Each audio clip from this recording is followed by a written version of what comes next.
Thank you. Okay. Level's good. I'm being professional over here. We ought to get one of those things. I've got one. What are those called? The boys broke it. They're just called clappers. Clappers. Yeah. I had one of those when I was a kid. I mean, you can do that. It's easier just to clap your hands rather than carry that bastard around So with you you. remember the commercial? Clap on, clap off. Did you actually have one of Clapper. those? My grandmother gave one to me.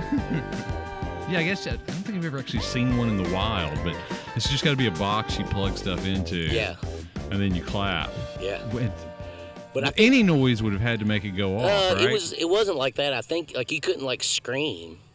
It had to. I don't know if it had to like be some type of register, like a low register or something. I can't remember.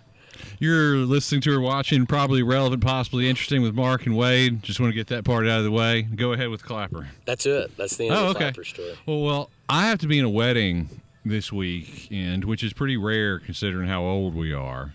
Usually you're going to funerals. That's exactly right. Yeah. Lots more of those. You go to weddings when you're in your 20s and the funeral thing begins, well, I would argue too early for me. But anyway, but I need a jacket because some damn how just about every suit, sport coat kind of thing I've got just has random holes in it.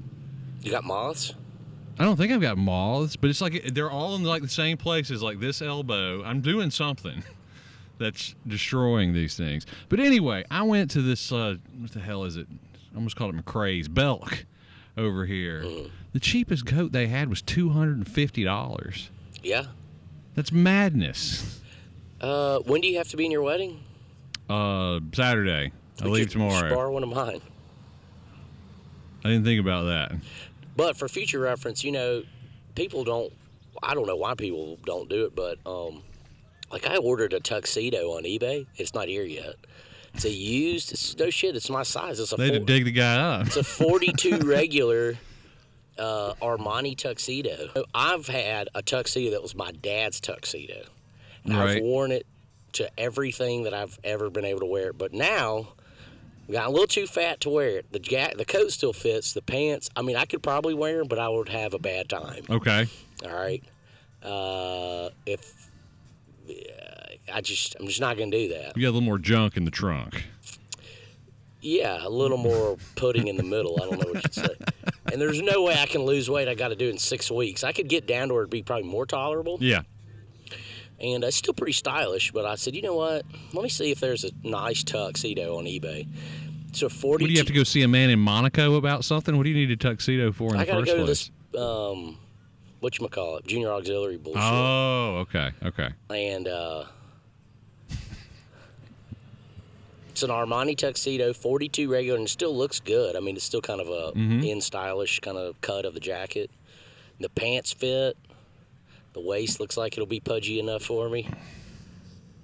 So we'll see if it fits. Okay. But there's tons of like in-style men's coats, blazers, suits. On like eBay? On eBay, tons of them. Well, waiting the last second was probably the wrong that's your move. downfall. I understand that, yeah. But I appreciate you if you're serious about it. Let me borrow a coat. Yeah. I got to leave tomorrow. What time? I'm supposed to be there at 4. Okay. In Demopolis, Alabama. Wow. I mean, do you want just a coat or you want a just suit? a blue coat. A blue coat. Yeah. Has to be blue. Well, I mean, just say blue because that goes with everything. Okay. I'm going to wear black shoes and some khaki pants and a white shirt.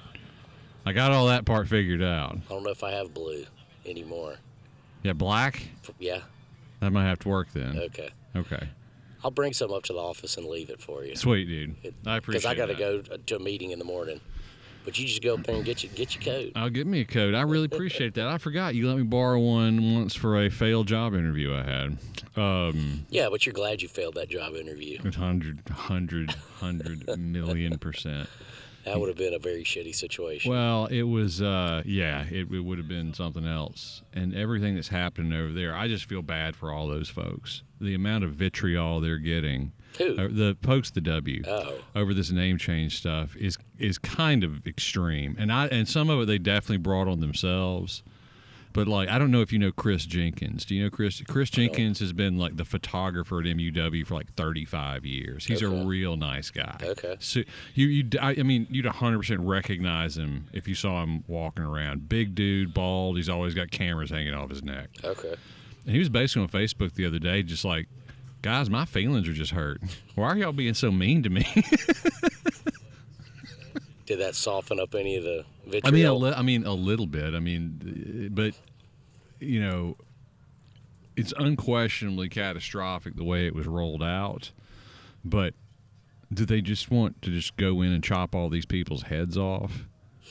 I mean, our friend Shannon Evans is all over it. She's madder than hell about the name change stuff.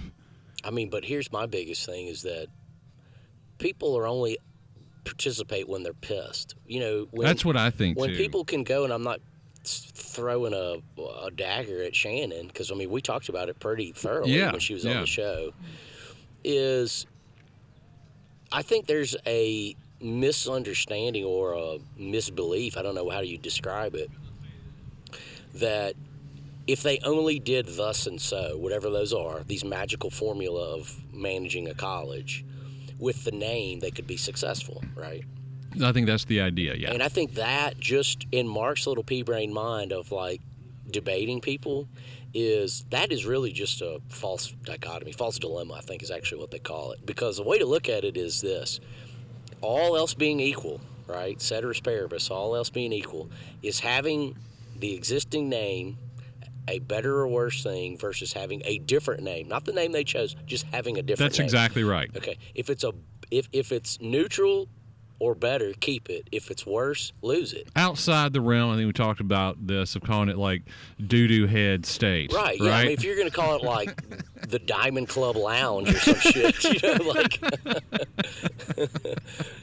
open at 11 p.m. Yeah, I actually kind of like that a lot. Or whatever. You know what I mean?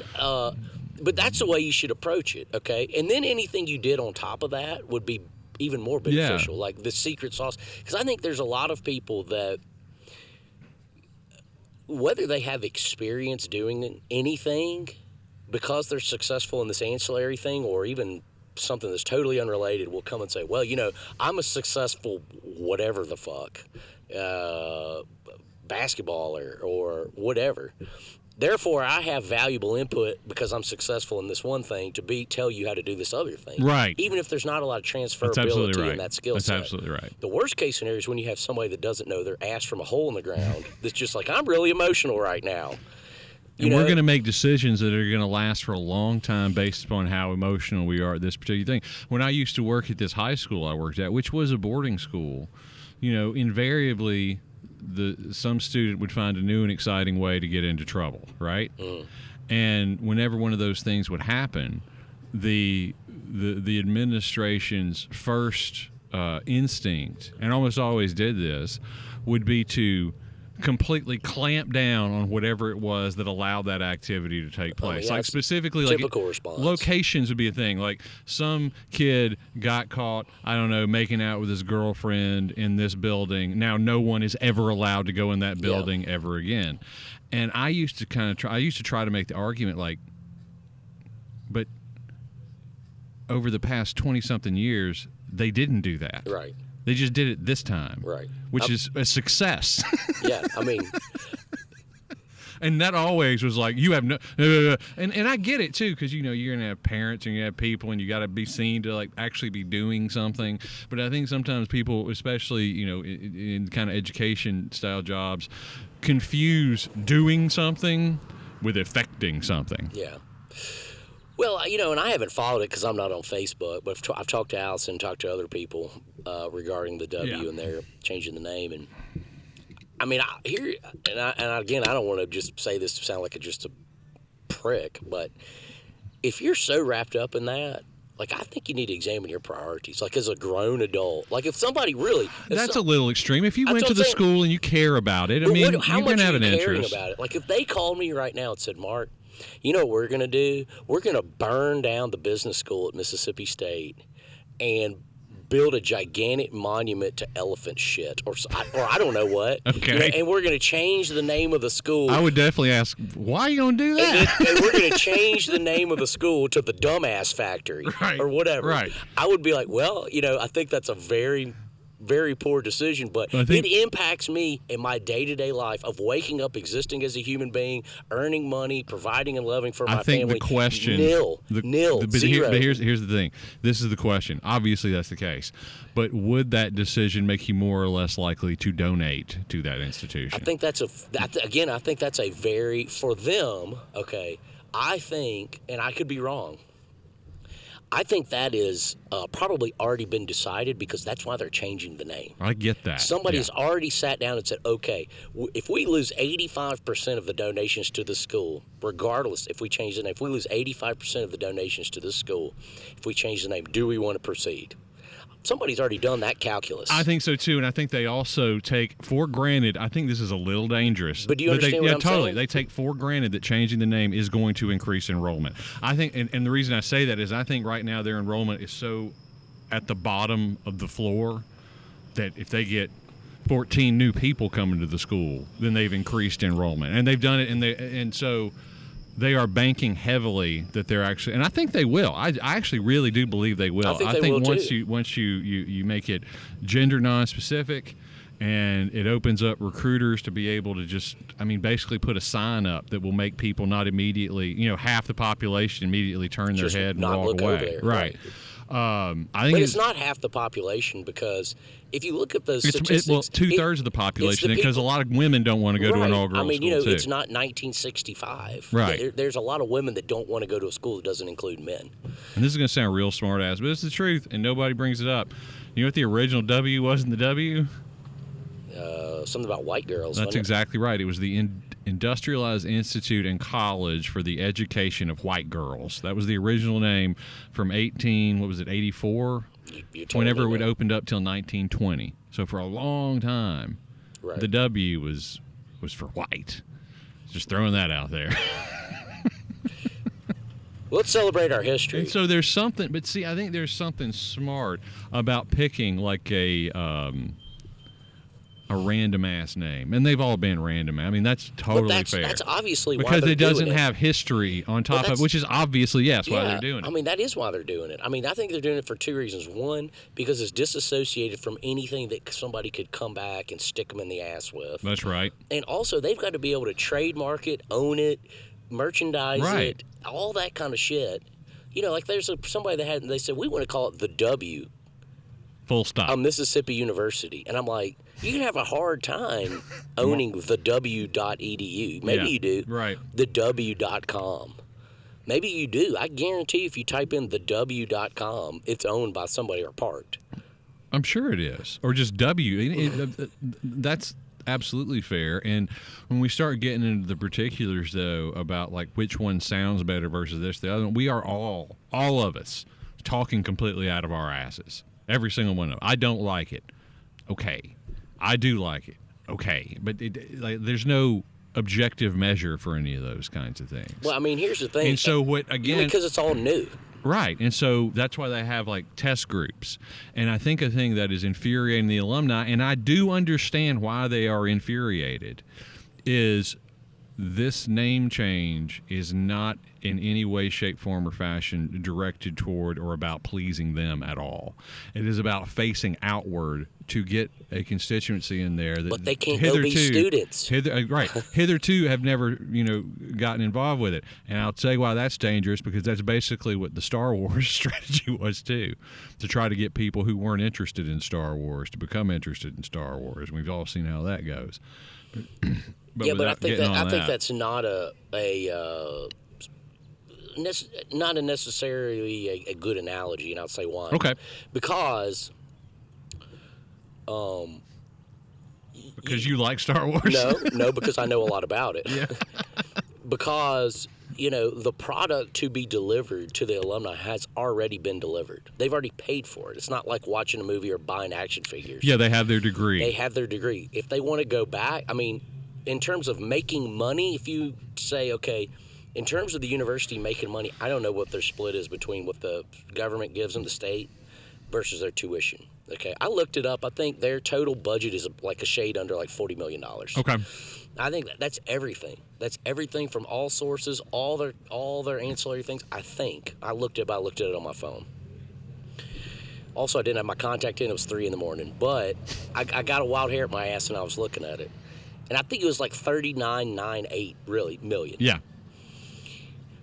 I think their state split was actually pretty high, like $12 million maybe. I don't know. That may have just been for their reimbursement on tuition, okay, or enrollment, not their capital, because they get capital money just like every university, just like every community college. Yeah. There's a capital allocation that they get most of the time. They sell bonds at the state. Educational institutions get money. I don't know how they allocate it. I don't think it counts that. So, to me, the vast majority of their revenues come from tuition or funding from the state based on their enrollment, which comes from students being there, not from people that have already graduated. Right. Okay. It's not even close. It's not fucking Harvard. Harvard's got like a $50 billion endowment. I don't know what their operating budget is, but it ain't $50 fucking billion. I mean, they could basically be Chile, right? Yeah. But you see what I'm saying? I do, absolutely. Okay, so the thing about Star Wars is that they sell products that are consumed over and over and over again. The vast majority of their sales. Well, universities do too. I mean, universities have a lot of them have like athletics, and you're going to sell those products over and over and over again. But they rely on new customers. Whereas like a legacy brand like Star Wars, what they did is they said, okay, we have a big customer base of people that provide the majority of our revenues. Okay, because of the way that the movies have been spaced out. That's not the way universities operate. Universities operate in terms of cash flow in that university on, we need a set number of students. That's why I always talk about enrollment, which guarantees our tuition revenues, which also guarantees our state payment based on the number of students that we have. Legacy people that have graduated, okay, you've got a separate group of people that are calling them, asking them for money to do certain things on the campus. Yeah. If you're a Harvard, that's a major portion of how you fund the university. And so you don't give a shit. You can keep the enrollment at 4,000 students. Right. For the W, or even Mississippi State and Ole Miss, it's a negligible part of how they operate their college, their university. It is. They operate their college based on how many people come there and sign up to go to school. Yes. Okay. So any way you slice it, the people who graduated, all they're doing is just being a monkey wrench in the works, because they're not given enough money compared to the future. There's no way. It's manifestly impossible. Somebody can tell me my mama gives $2 million. Okay, their operating budget is $40 million. But there is a danger of turning that very emotionally charged group at the political level. At the political level, but that's what will happen. Them. They'll make the political expedient decision, which is to call down there, raise a bunch of shit. And then shut the whole thing down, and then go back to their house, and it not be their problem anymore. Quiet, yeah, right. I know, it's infuriating. But I will, on the other hand, on the other side of that, I also don't really care for the people who are seem to have this argument. Any complaining, any opinion that does not go with the administrative line needs to be shut down immediately and stamped out. Well, I think that's foolish too. Yeah. That's the reciprocal of the previous It's exactly argument. right. It's exactly right. But the difference is that in change, in doing things, here's the deal: nobody gets 100% of what they want. That's how compromise works. But people do not like compromise anymore, Mark. We talked about this a little while ago. But I'm just saying the art of compromise is dead. But then you can just have a stagnant life where everything around you it's just like me trying to work on this deal I was on the phone about. Mm-hmm. Everybody wants to make a deal. They do. Everybody compromises and makes a deal in every single transaction of their life. When you go to Walmart, you compromise. You don't go there and take a bottle of detergent up the register and be like, I'm not paying this. You'd be surprised. I'm sure that happens. I'm not giving you $5.50 for this sack of Dreft. I'll give you $4.50. They would just say, no, you're going to be in handcuffs. I Right. mean, like, so everybody compromises. It's just the transaction are so frequent that we don't analyze them. And so now that there's this thing that is the transaction is a once thing, well, even though it hasn't, it's been 3 times already, or 2 times Right. affecting 3 different names. Here's a chance for people to get their hackles all up and get pissed off.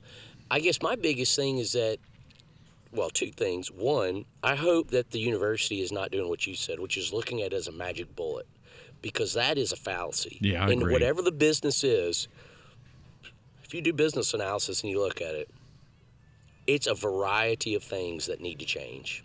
Okay? Unless somebody's like embezzling millions of dollars, you can't figure out why you're losing money and somebody's stealing millions of dollars. Yeah. Most of the time, if a business is failing, and I'm not saying the W's failing, but if there's a business that needs to have some corrections made, it's a myriad of things. We need to do this, we need to do this, we need to do this, we need to do this, and there's a lot of things that need to be done. That's what's a very complex problem. And I think, like, I read an article, it's either an article or it's a transcript of a WCBI thing where Nora Miller basically said several things that they were doing or going to do that was regarding enrollment, that was regarding other things about branding, that was regarding this, that was about buying more of the ACT score test to solicit, upping the solicitations and all this stuff. So to me, they understand that conceptually, that the name change is not a magic bullet. Like, we're just going to change the name, sit back and fold our arms and be like, well done, team. That there's other things that fit into that. So to me, that's just take that argument and move it away. They've already talked about it, okay? Yeah. But I think, to me, if you're a graduate, especially an older graduate, and you're just raising holy hell on social media or wherever about it, I think somebody ought to take like a good look and be like, why am I so passionate about this? Specifically the name. This name. Yeah. Because it's not going to affect you. Your diploma's going to say the same shit. You know where I found my diploma? In a storage building on the floor. My master's degree. In a frame from Walmart that Allison got. When I got promoted, she said, we need to hang this shit up. I never hung it up in my office. But it was just like, I mean, we went to go get something for Allison in the storage, but I said, holy shit, there's my master's degree. I think the down reason there. people get so worked up about it is because it's the simplest thing to get your head wrapped around. I would agree. It is. There's no complexity. You either like the name or you don't like the name. You either liked the old name or you didn't like the old name. And so you can feel a part of something without really having to have a sophisticated idea about what the hell you're talking about. Because we can all make an aesthetic opinion about whatever it might be, right? And the argument. I mean, the thing that I keep hearing for most people is we all want a name change. We all want a name change. Everybody agrees we need to change the name. I talked to a lady the other day who was like, I'm not in favor of it at all. And that's where I was getting to. And I think there are a lot of people who are jumping on this because they don't want the name to change, period. Ever. I mean, this was just a nice lady. I have heard people who have said, I would rather the school shut down than change the name. Well, that person just needs to not be listened to. Like, that's the person you don't need to listen to. But what I'm saying is that the more emotional the argument becomes, it doesn't matter whether there's sense to it or not. It's a question of how emotional it is. Yeah, but I mean, like, the louder it gets and the more people, and then all of a sudden it turns into, because you do have person X who's screaming over and over again, I'd rather them shut the school down than change the name. Then in people's minds, all of a sudden that becomes a logical possibility. That becomes a possibility. Yeah, a possibility. And now you have to address it and you have to talk about it. And that's what irritates me about this whole thing.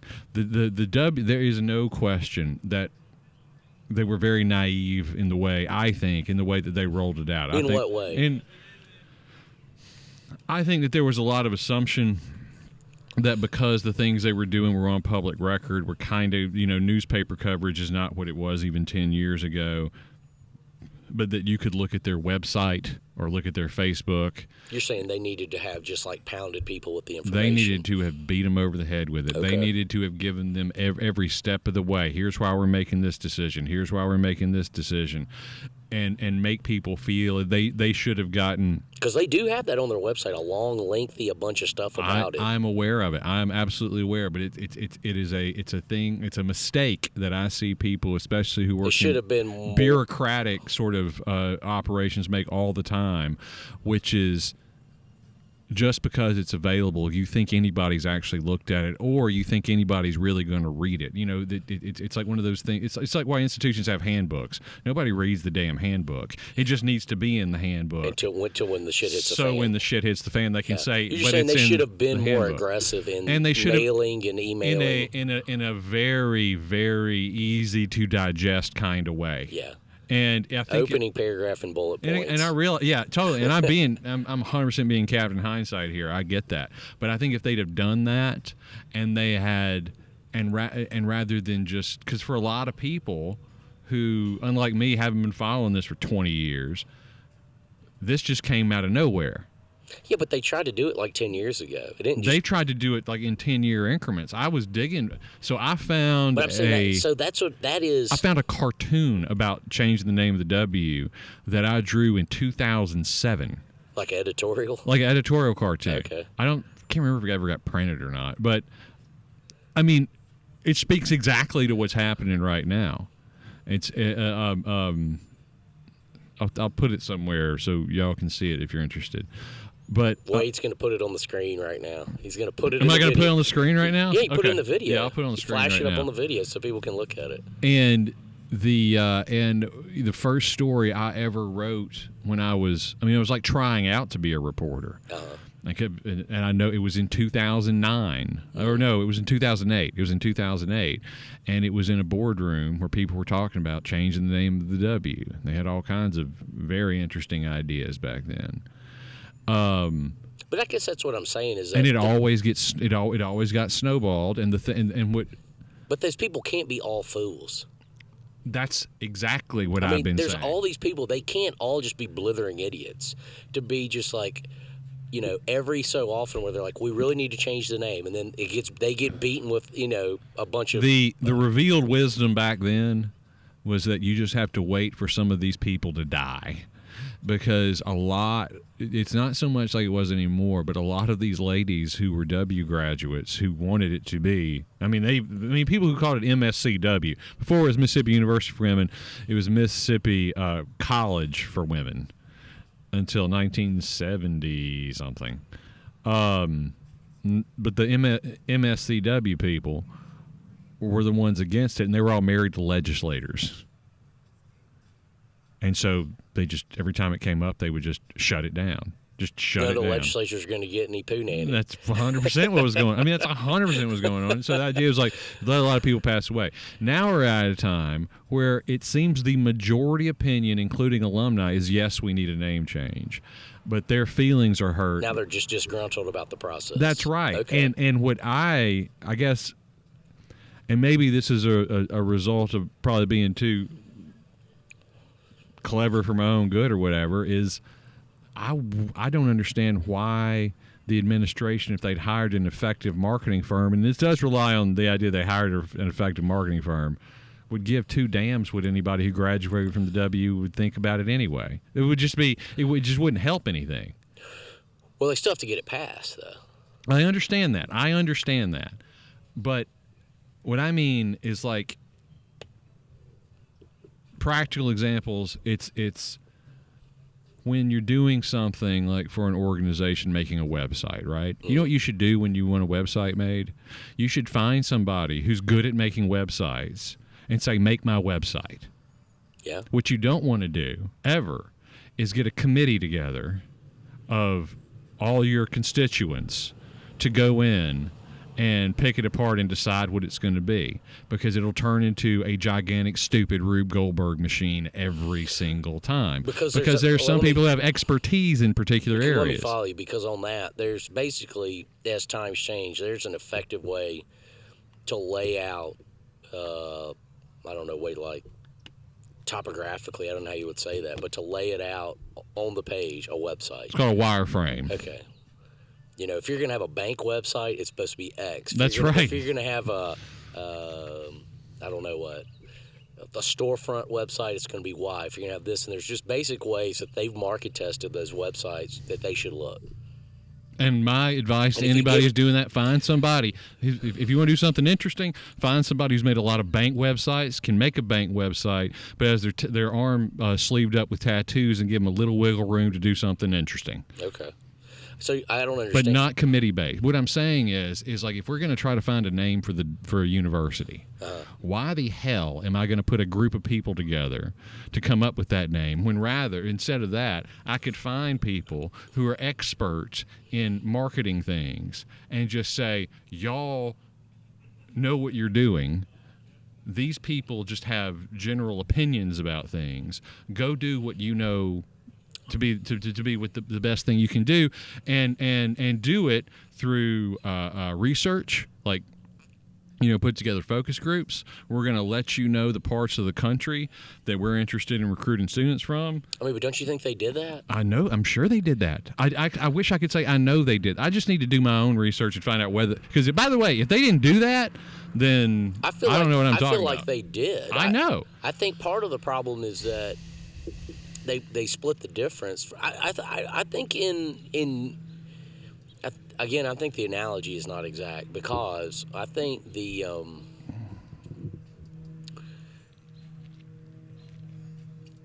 there's a failure where I think that if you go to those constituent groups, alumni, business leaders, congressmen, whoever, legislators, and you send it out, like for instance, you know, when I was writing a strategic plan for the community college, you ask everybody. You ask the business people, you ask the local people, you ask your supervisors, you ask all these people, you get all this input, right?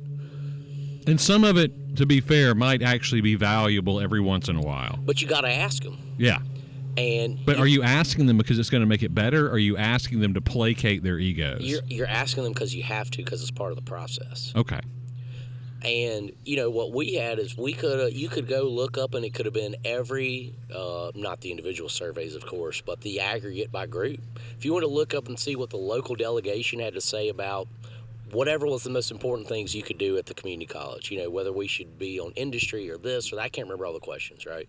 And you had students, and you had teachers, and you had staff, and you had board of trustees, and you had supervisors in 6 counties and all that stuff, right? I think some of that you do,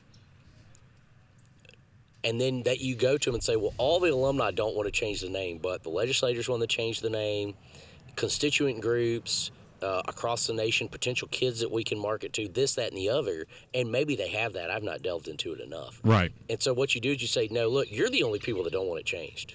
Everybody else says we should change it. And maybe that makes them be quiet. Maybe it doesn't. I don't know. Or you get a murkier picture, right, where some people want it changed, some people don't. And I wonder if that's not what happened, that either, A, they proceeded with the name change should be done, and so they just went to what should the name be, and they asked people about the names. Because that's what Shannon said on the podcast, if you remember. The big craw is that they sent out this survey with a bunch of names on it, and Brightwell, which was the original name, was not on that survey. What Shannon said. Yeah, that's exactly right.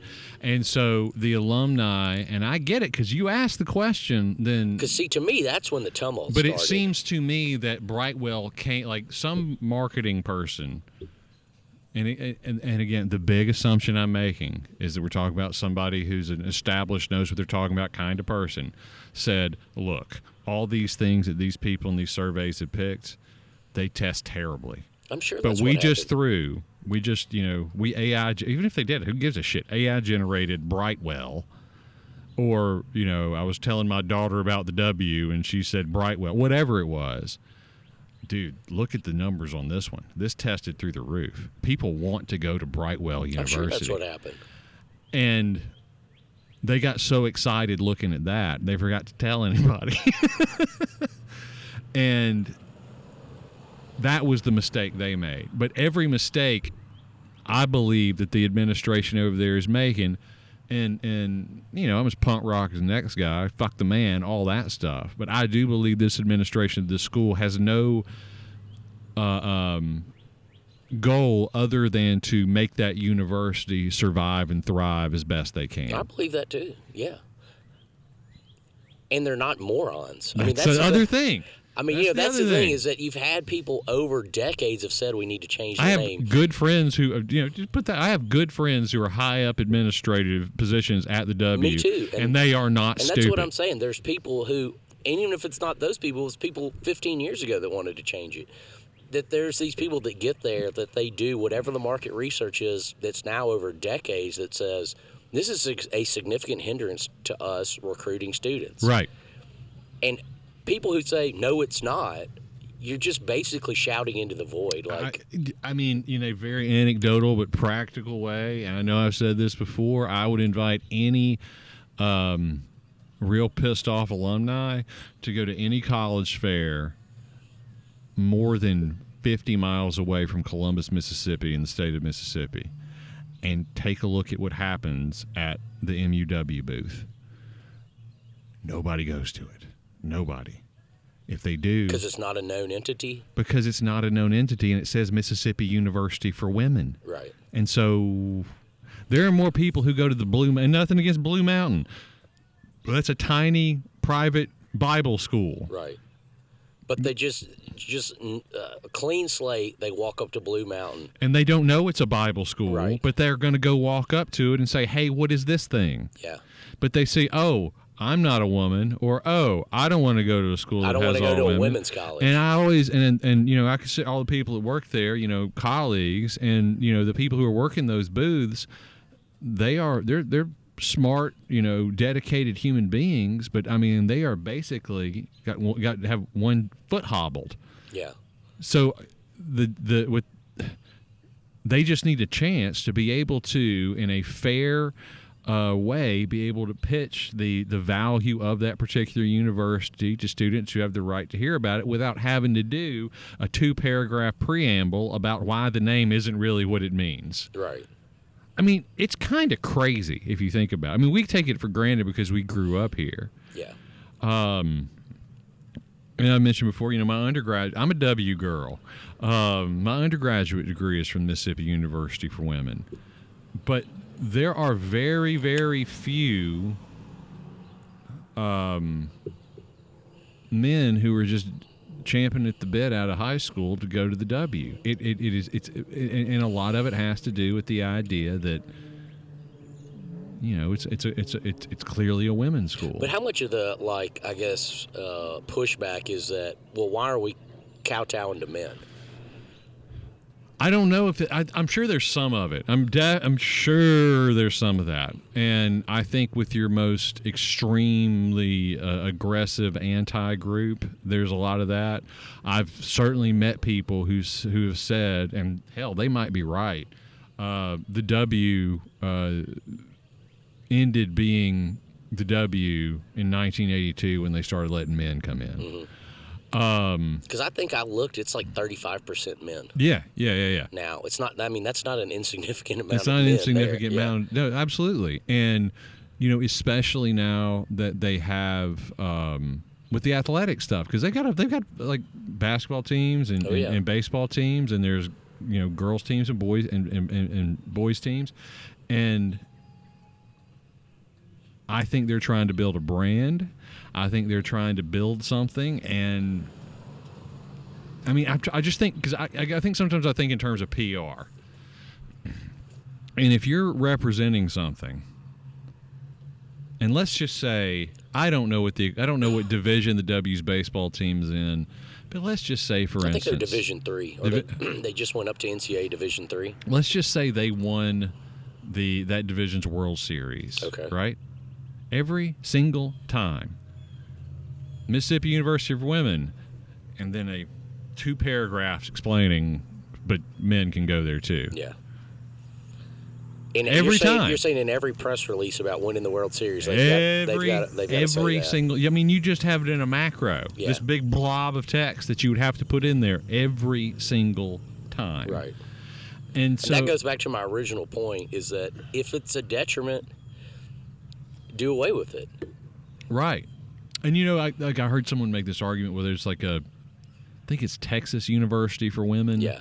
But it's also co-ed. And it annoys me because how many people live in the state of Texas? I don't know. 50 million? Probably. More, like somewhere in that neighborhood. How many people live in the state of Mississippi? 3. 3 million. It's something like that. It's harder, is what I'm saying. Yeah, if you're in Texas, you can call it whatever the hell you want to. Well, you're going to fill up. But see, the rebuttal to that argument would be how many women's schools have successfully changed their name over the last 50 years? There's a lot. Yeah, a lot. You know, here's a school that used to be like I think it was. In fact, my Aunt Julie had a degree from I think it was Florida University for Women. Yeah, which FSU. is now Florida State University. Yeah. And they seem to be doing just fine. Right. Except getting screwed over in the playoffs. Well, they got demolished in their football game, so that's true. It worked out all right, I guess. I mean, they would have got obliterated if they would have gone to the playoffs. I mean, maybe. They did beat LSU, though. Didn't they beat LSU last year? I don't know. I don't remember. Point being, I hope that there can be some common ground and that everybody can at least agree who's a concerned constituent that we want the school to do well. I think it just hinges on how many people called their legislatures in Mississippi for and against, because that's what's going to trigger it. I think you're right. You know, if we don't want to hear this. If the local delegation is not for it, it's going to be a. Well, the local delegation is for it. I see. Here's the crazy thing: is I think they had their ducks in a row. I think that the legislature has basically said, whatever y'all call the thing, we're going to say it's fine. Yeah, but I don't think so now. I don't either. I think that they probably got bombarded with calls, and you know their number one priority is to get reelected. And so somebody calling them saying, you know, we're really angry. That sends up, you know, puts their antenna straight up. It's really fascinating to see what's going to happen. Really, really fascinating. So a funny thing happened to me today to change subjects entirely. Okay. Maybe not funny. I thought it was funny. I had to go to Walgreens. You know, just Walgreens. This dude walks in. And I don't know if his phone is like souped up or something, because it was real loud. But he comes in and it's and he's playing Boys in the Hood, like Eazy-E, Boys in the Hood. Oh God. Like Boys in the Hood, like real loud. Oh wow. Like in Walgreens, almost like, you know, some kind of boombox situation from the 80s. And I'm like walking around and find myself like singing along the song. And then as I was like going to a checkout, there's this old man, and he's just like, and for some reason he's looking at me, and he says, "I'm so tired of this damn head banging music." I'm like, what are you gonna do, dude? And I don't know. I mean, obviously that's a rough song to play publicly, but it would definitely be on like classic rock stations right now. I don't, like, you know what I mean? But it's not rock and roll; it's rap. I know, but it would be on classic, whatever. I guess classic hip hop stations right now. But and again, I don't know if because it was it felt slightly, the guy was being like slightly racist because he saw me, you know, like the prototypical. I mean, I am the prototypical white-looking guy, right? And he's like, "Let me commiserate with you, brother." And I'm like, "Dude, I know every word of this song. I don't know what to tell you." But you know, I bet you if you would have told whoever that was, be like, "Man, you need to just turn that off while you're in the store," they'll probably do it. They probably would. I'm a weirdo. It didn't bother me. I kind of liked it. But I can see how somebody might get upset. What bothers me more is where people are on the speakerphone. Where they just walk around like... They're walking around the speakerphone. That to me is psychotic. I don't know if that's like a reality TV, like offshoot, or... I don't understand that, where you have a speakerphone, but you're holding it up to your mouth. If I'm by myself, I'll get on the speakerphone because I can hear better, but I just make the assumption that nobody wants to hear the conversation I'm having with another person. I mean, I'll put it on speakerphone a lot of times as if I'm doing something else. Sure. But like walking, like, you know, in a crowded store with your phone, like it's like a tray. You're carrying a very tiny little hors d'oeuvre. And you're just talking to it. It's psychotic. And then you're on speakerphone, and it's the most annoying thing. Or even when people have their earbuds in and they're on the phone. I was in Costco in Birmingham or in Hoover. And, you know, like if Allison and me go, I'm just like, okay, I'm gonna go look at whatever's like the tools or whatever car crap that they might have that's on sale. And there's a guy over in that area, and he's on his earbuds, and he's talking inordinately loud. Okay. And I kind of want to just say, like, what are you doing? Are you about to cut like a $50 million deal, and you had to run into Costco to buy like batteries on sale? Yeah. You know, you couldn't sit out in your car and talk about whatever, like bitching about your child support or whatever the hell you're talking about. Right. Because, you know, I just think it's because people are just self-important pricks. And I don't think privacy is as important to people as it used to be. I think a lot of like hay gets made over it, but I don't think most people really are self-conscious in the way that you and I grew up being self-conscious. But the difference about being self-conscious is that their lives are just total trash bags, and they're just. I don't know that all people who talk on speakerphones lives are total trash. But they're not bags. talking about anything important. I mean, nobody's going to sit there and be like, hold on a second. My lawyer's calling me about my divorce. Let me go in Walmart and get on the speakerphone. Let me go in Walmart and get on the speakerphone. I got to go buy some 2-liter Cokes. Hold on a second. I mean, you know, maybe there are, and they're just sure. You know, if I heard somebody be like, you probably need to go back out to your car because you're going to lose your kids. You know, they're talking about just the banality of life. Right. You basically have a friend who's there with you, and they're just sort of ephemeral. I think that's part of it is that people, you know, I read about things, and I think our kids won't know it, but there were times, like when you and me were little, where you're just completely bored. Oh, boredom is not a thing anymore. You know, I actually try to encourage boredom in my house. So here's what a Nazi I am. No, totally, but yeah, 100%. So at my house, we are not allowed to play video games during the week, period. Yeah. We are not allowed to look at YouTube during the week, period. Uh-huh. We have to do our exercises every day, except we do get 2 days off on exercises. We have to obviously do our homework. I have to go back and do a double homework check where I go through everything. I mean, kind of like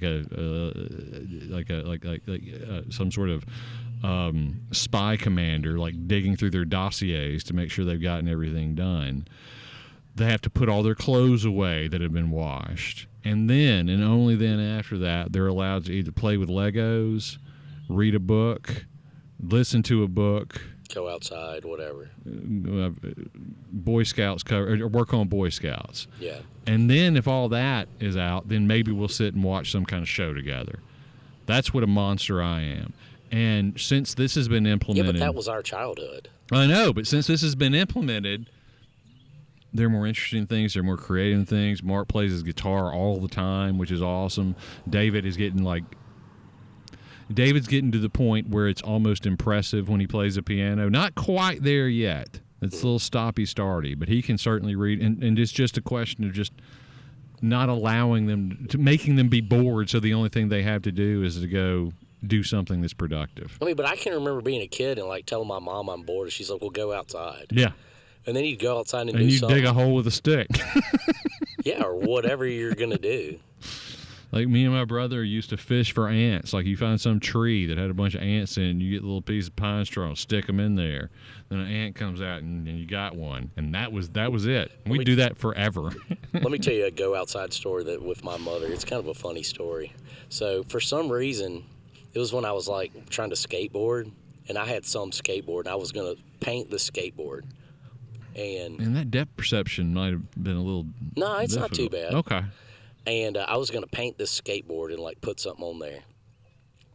Except I spilled this paint, and it was on the front porch. Uh-huh. And so I get the hose and start spraying, except it was oil-based paint. And it just basically foamed up and made this gigantic, like, just mess on my parents' front porch. Uh-huh.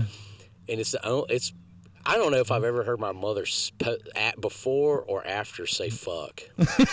But she came outside. And that paint had foamed up all over the place. And my mother came outside like I was like sacrificing a child. Like that's the level of horror that she had when she came outside. And she was just, I can't remember exactly what she said, but she said something like, what the fuck are you doing? You know, and just going crazy. I mean, or I'm sure this happened to you. Did you ever, your parents send you outside and just give you a big bag of fireworks to go play with? not necessarily, because my man, like when we were in the neighborhood, remember when you'd have a Roman candle war? Yeah. You'd shoot those Roman candles at each Yeah. other. And I can remember, because I have one eye.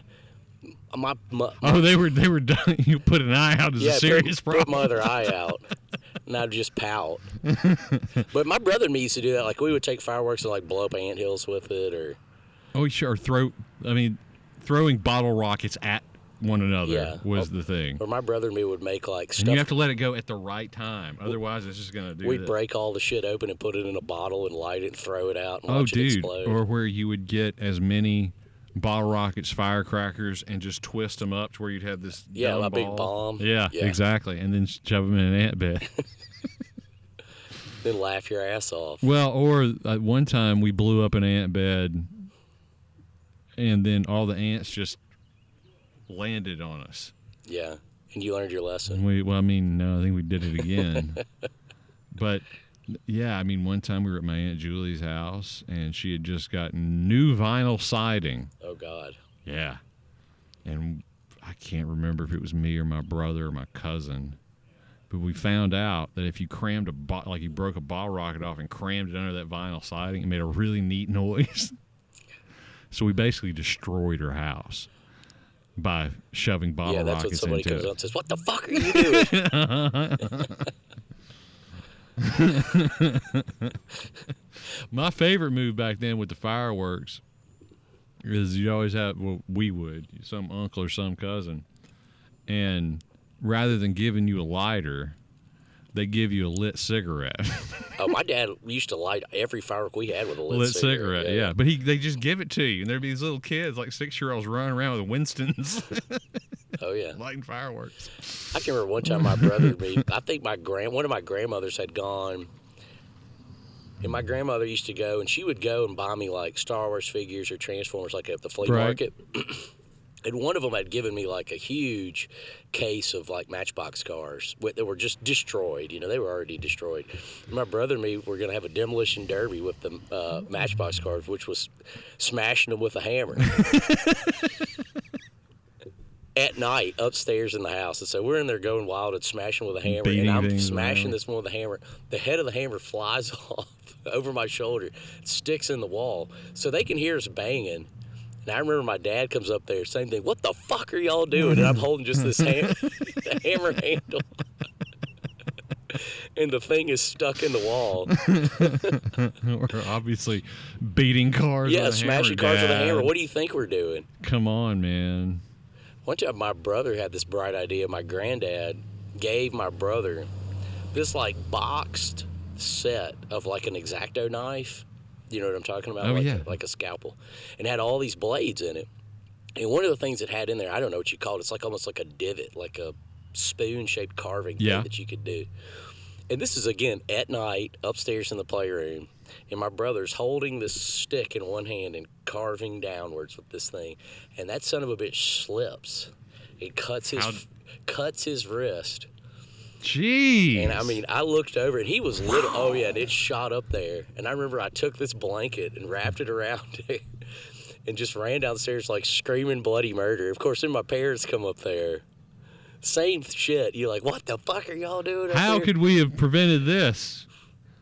Why are you box of razor blades? Why are you up here carving a thing of wood?" And it was always at night. My parents went to bed. If we were in the house, we'd be doing some obnoxious shit. It reminds me. I remember.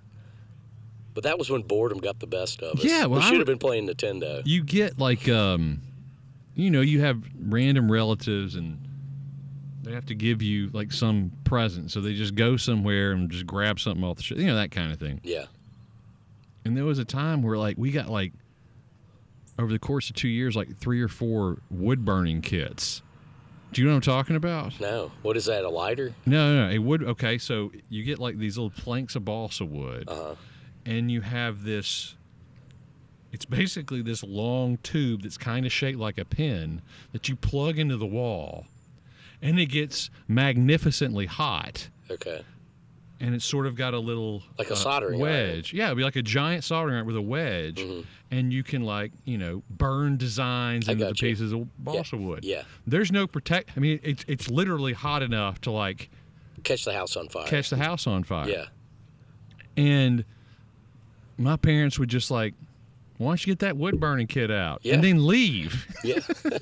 And I used to like up and down my arm, like just little burn marks all over the place from the wood burning kit, and nobody cared.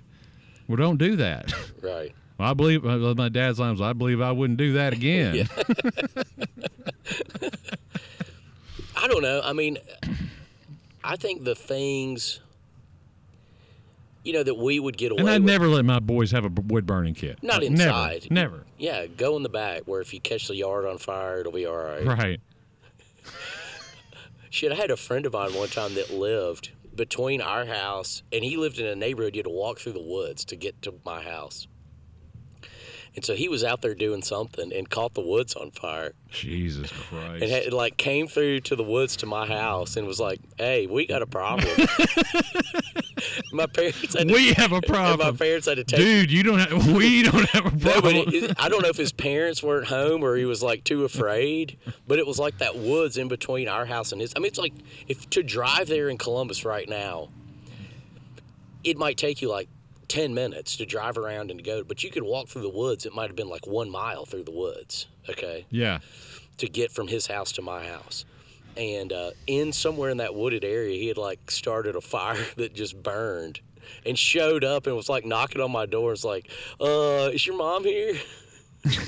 We were in a neighborhood out in New Hope, and we were working on this this movie, this dumb video for like an honors English class. I think we were in the 9th or 10th grade. And it's like a neighborhood, but there's some wooded area. And we're doing this war scene, and one of my buddies' dads turned out was like super into like Civil War reenactments. So we had like lots of black powder just kind of lying around. And to make it look cool, he just set up a whole bunch of charges all around the woods. Oh, God. Oh, dude, yeah. We do the thing, we let it go, and I mean, it's like things are exploding. It's like it's crazy, like blowing up everywhere. Nobody called the cops. Nothing happened.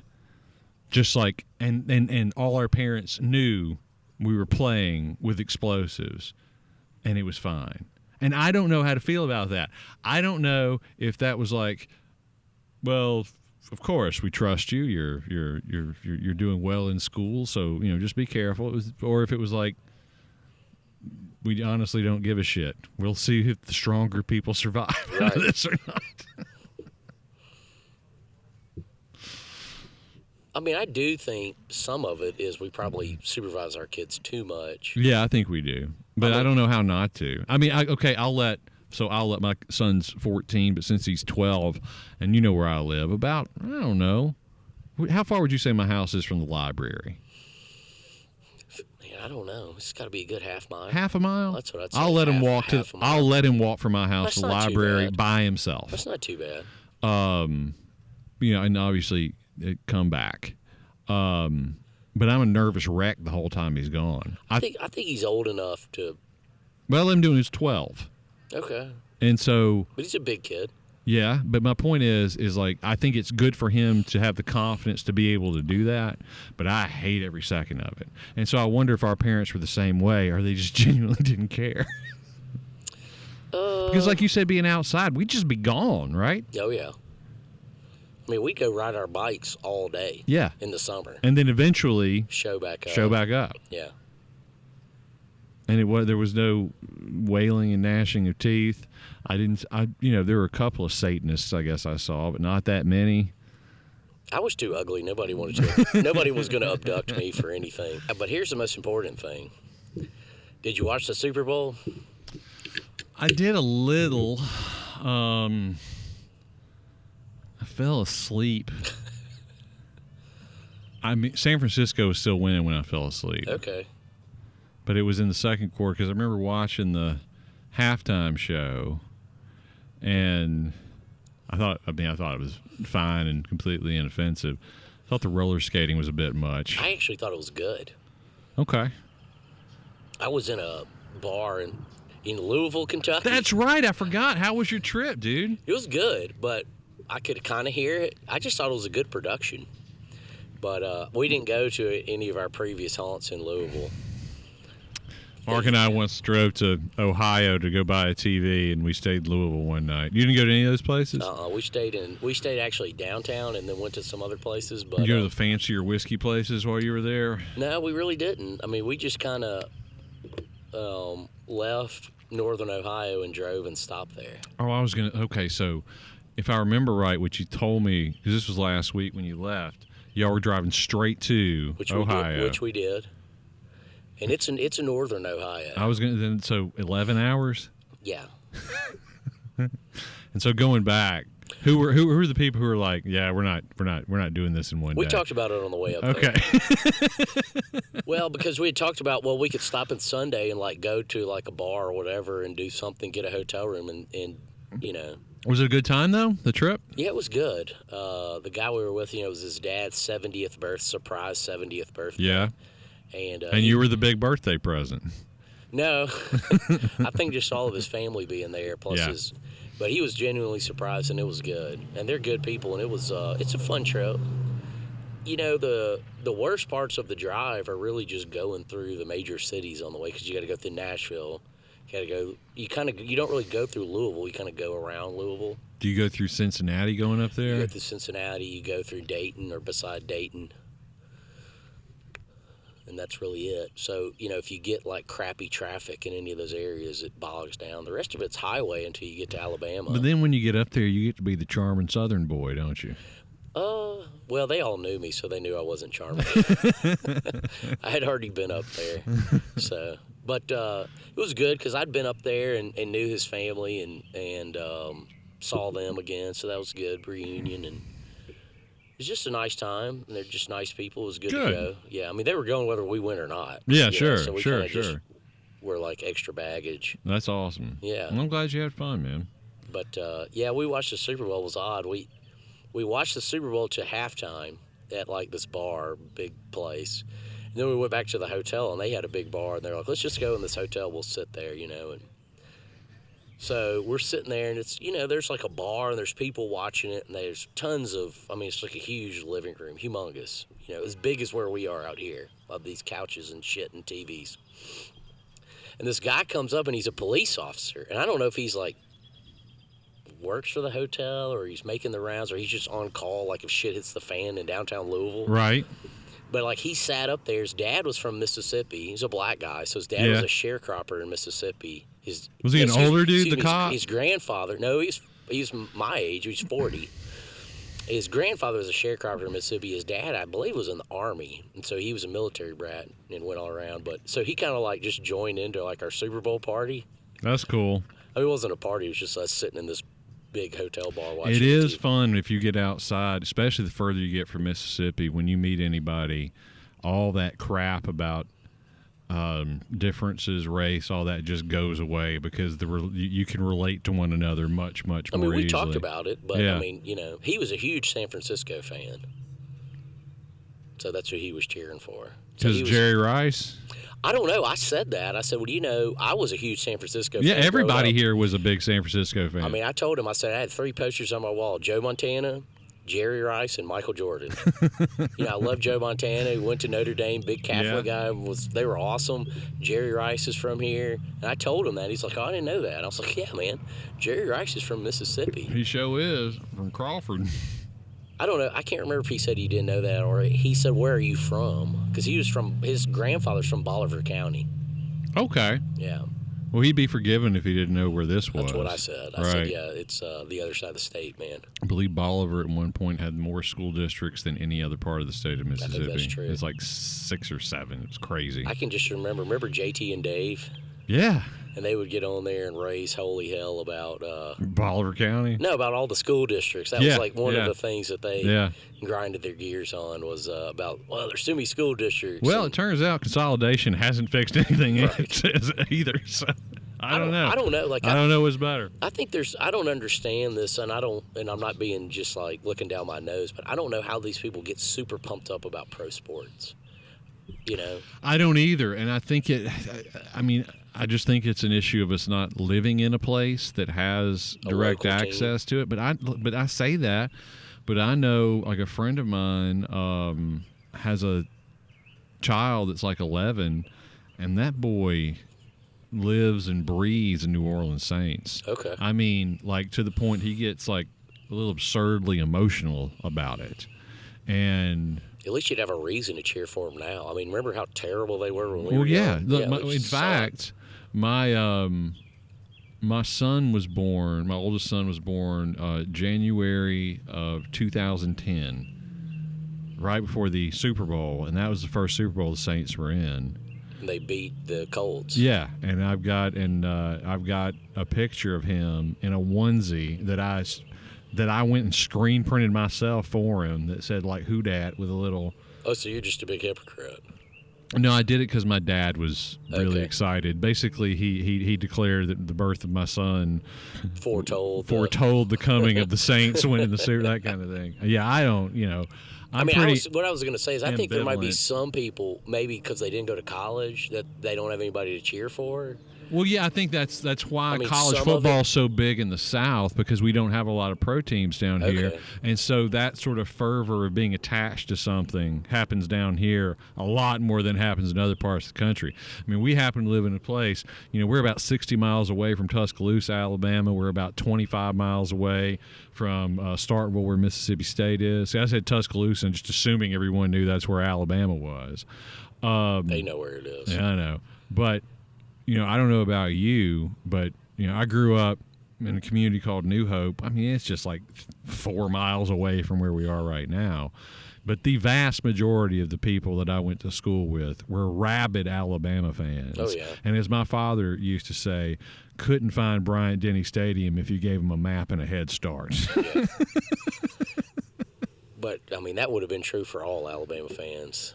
That's what I'm saying. Is the association is entirely like an emotional one that at some point in your life you just decide. And my dad being the biggest hypocrite ever, because he was a diehard New York Yankees fan, and the only time he was ever in New York is when his plane had to lay over when he was going somewhere else. Just because when he was a kid growing up in North Florida, there were like 2 radio stations. One of them carried the Yankees, one of them carried the Dodgers, and you just decided which one you liked.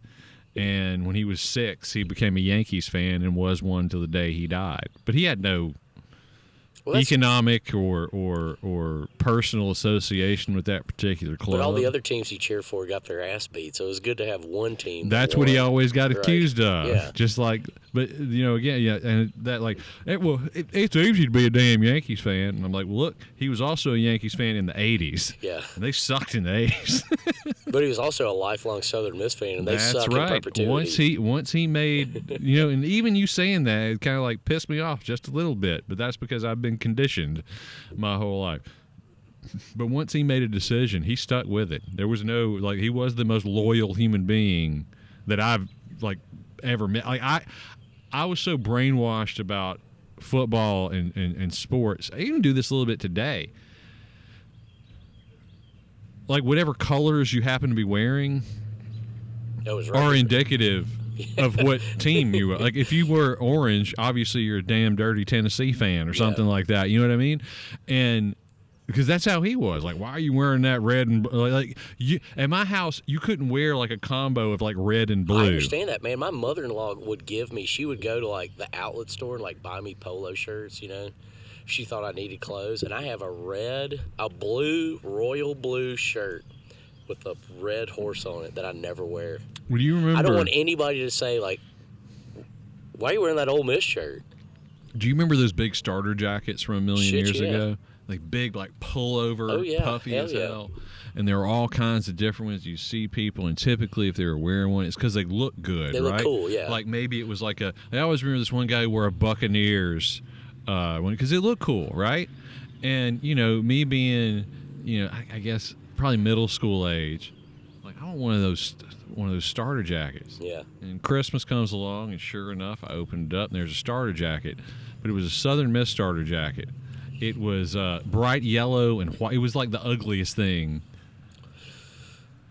I mean, just objectively, horrible. And I'd wear my dumb Southern Miss starter jacket reluctantly because I had to. The one I wanted and I could never get, I think I wanted an Atlanta Falcons jacket. That looks cool, 'Cause I had a too. friend of mine that had one, and we went to either Sports Editions or Hibbett's. And the ones they had on sale, my mom let me get. And this will go with yours looking real stupid. The one that I picked that I had, this is the stupidest fucking thing, what I'm about to say. Yeah, okay, go for it. Is I had a Pittsburgh Penguins hockey fucking one. And it was yellow and black and white. Yeah, that's a Southern Miss and one. It was just, but I had one. But it was one, and I was like, okay, I'll have this one. Because, I had a friend of mine that had an Atlanta Falcons one, and it was black and red and white. What used to drive my dad crazy, like, you see like these branded team like hats or jackets, but the colors aren't the same. Like a New York Yankees hat that's pink, for instance. Okay, yeah. You know what I mean? Yeah. That used to make my dad an insane person. You just what's the point of anything? Do you remember those hats? They were all white. Yes. They were just white hats, and it would say, like, basically in like a Times New Roman font across the front of like Ball State. Right. And I had a friend of mine that had the only reason he got it is because it was South Carolina Gamecocks. I was about to say and that. It just said Cox. I have wondered in that time, because we're talking like late-ish 90s, early 2000s when those were a thing. And like every human being who was on a college campus had a South Carolina hat. And I wonder how much money during that time frame the University of South Carolina made. Just selling Cox hats. Off just throwing Cox across the top of That's what it's, because it said South Carolina. I don't even think it said Gamecocks. It just said Cox. It said, like, real little letters, University of South Carolina. Cox. Right there. Right. Because I had one of my friends that had one that was a Georgetown Hoyas, and that's what it said. Just said Hoyas, and I'm like, why the fuck you got a Georgetown Hoyas? Like, but yeah, I had a friend of mine that had that Cox. I mean, there hat had forever. to have been after they saw how those things were selling. A thing that universities is like, how can we make our names like a little bit naughty? Absolutely. Like a little bit naughty. Absolutely. He had it forever, that guy, and I'll never forget. We were out on the river, and he was sitting up at the front of my boat, and his hat flew off. That Cox hat flew off, and we had. Did he have a fish hook in it? No, I don't think so. I mean, it was one where, and this guy who I'm talking about, he was basically, I don't want to say he was the handsomest guy I've ever seen, but he's pretty damn close. Okay. I mean, if anybody needed to be wearing a Cox hat, it was him. He was basically probably the handsomest dude that I'd ever seen. And, I mean, like that, like I'm in middle school or high school. And he had that hat, and he probably wore it every single day, all the fucking time. And he had great hair, too, man. So I don't know why he wore this Cox hat. But oh, God, that was that same era. And you still see this a little bit today. Not so much anymore, but where people, like guys would wear these hats, but they'd have their hair just sort of, do you know what I mean? Like just right around here. Yeah. So they would like sort of intentionally create this hat head thing. Whereas flat here, but kind of poofed around the edges. I don't know, man. I think he just... So they look like a penis? I think he just did it real natural. But you know what I'm talking about? This guy who I'm talking about probably fucking invented it. I'm just telling you. He was the biggest ladies' man I've ever known in my life. God, that and the front tuck. That was also he never an unfortunate artifact from our time, was the front tuck. But we had to go, like, look for that hat. It flew off, and I remember jumping in the river, and we swam around and looked for that hat. I was like, buddy, it's gone. You're never getting the Cox hat back. Go back to Hibbett's and get another one, you know. But see, part of the allure of the hat, but it was how they got all. Again, this was a thing. The more screwed up they were, you know what I mean? Destroyed looking. The more destroyed looking, the more valuable they were. Yeah, I mean, his was probably slight khaki. You know, it'd gone from white to khaki. Right. Stained and destroyed. Absolutely. It smelled like Conquest. I'm sure it did. I hadn't thought about those in forever. Yeah, Cox and Ball State, those were the big ones. And then you would have, in the same style, other universities release hats in that same style, but unless it was a naughty thing, nobody wore them. Yeah, I have one hanging in my barn right now that says Tide on it. I think it says Tide. Yeah, I got my master's degree at Alabama, and I bought a hat, but I'm not allowed to wear it in the house.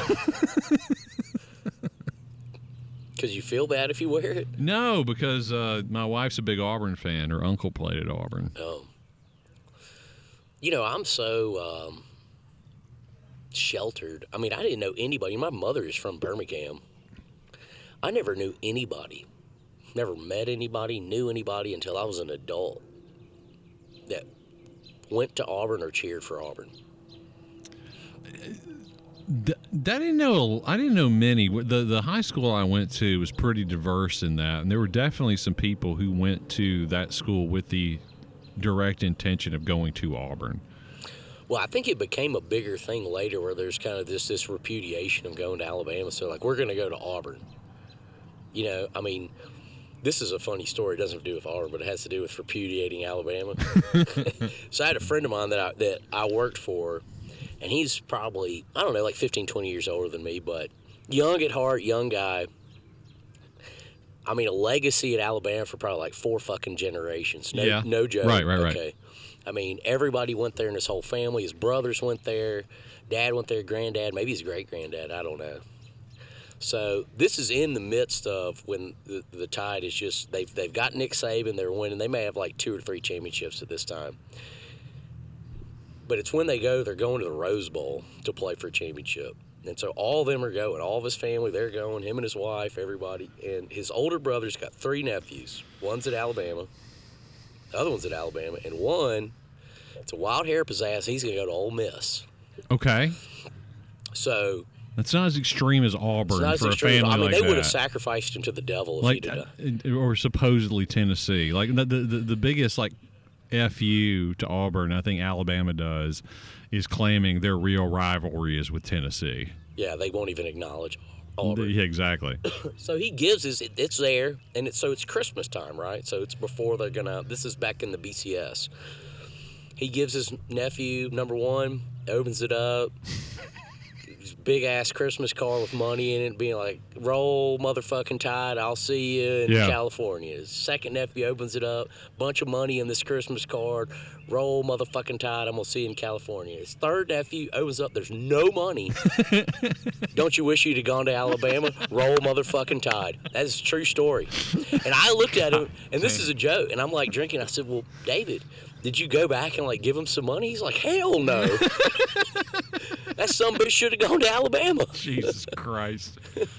So the wildest thing that happened when I was at Alabama, which is only really wild looking back on it, is so I started grad school, I think around 2013, somewhere in there.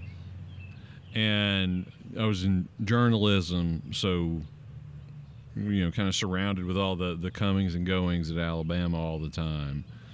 And there was a story that broke about the sororities there basically like excluding black girls from joining, right? Like they had some video. This is like real early YouTube-y stuff, but they had some video of somebody, you know, basically saying like, "We're never going to let a black person into this sorority," and it created a gigantic hubbub. Okay. Right. So much to the extent that the president of the university, and her name escapes me right now, felt it necessary to invite someone to come and talk to the student body and mediate race relations at the University of Alabama. All right. Someone they invited to have dinner at the president's house and was there for a few days, I think. Okay. And that person's name is Bill Cosby. Oh, wow.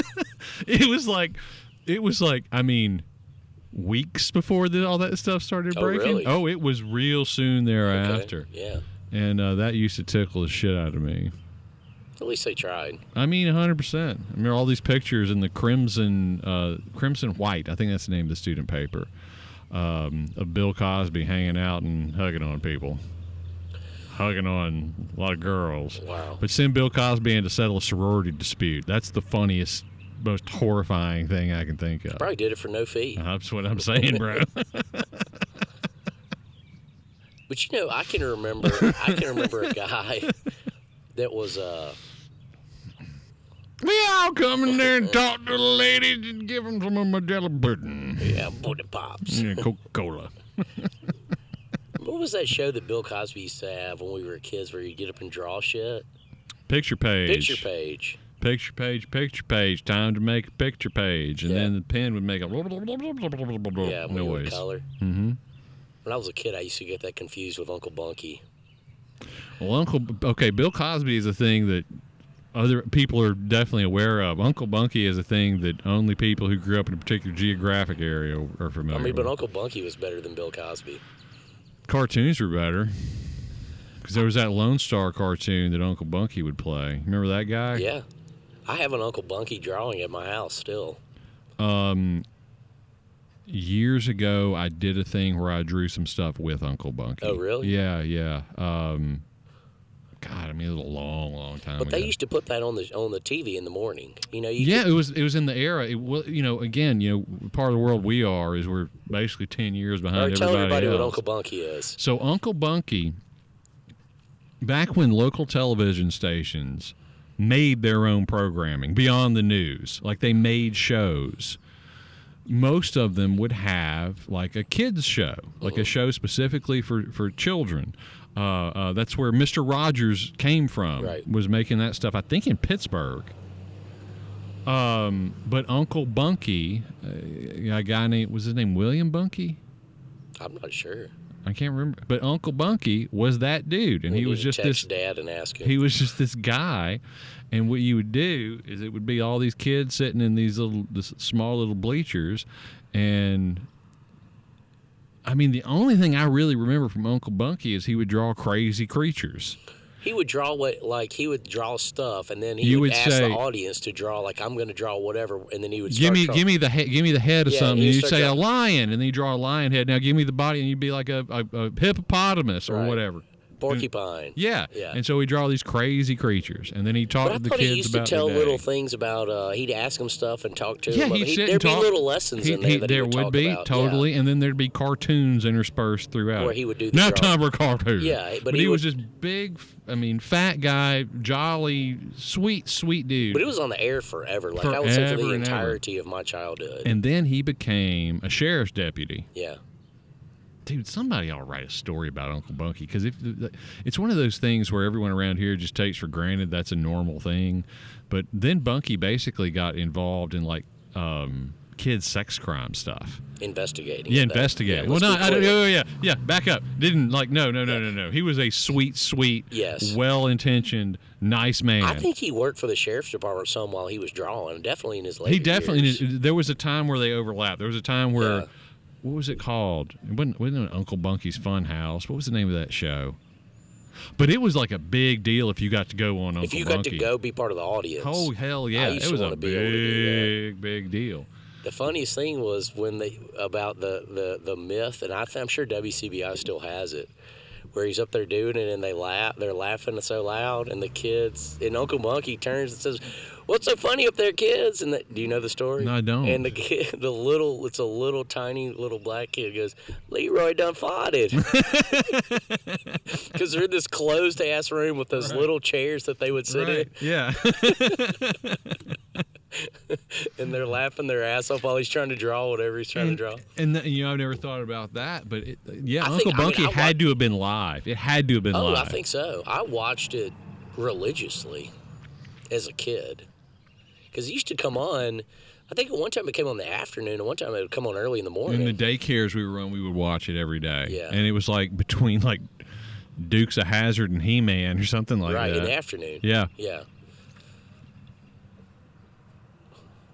God, it's going to drive me crazy. What was Uncle Bunky's show called?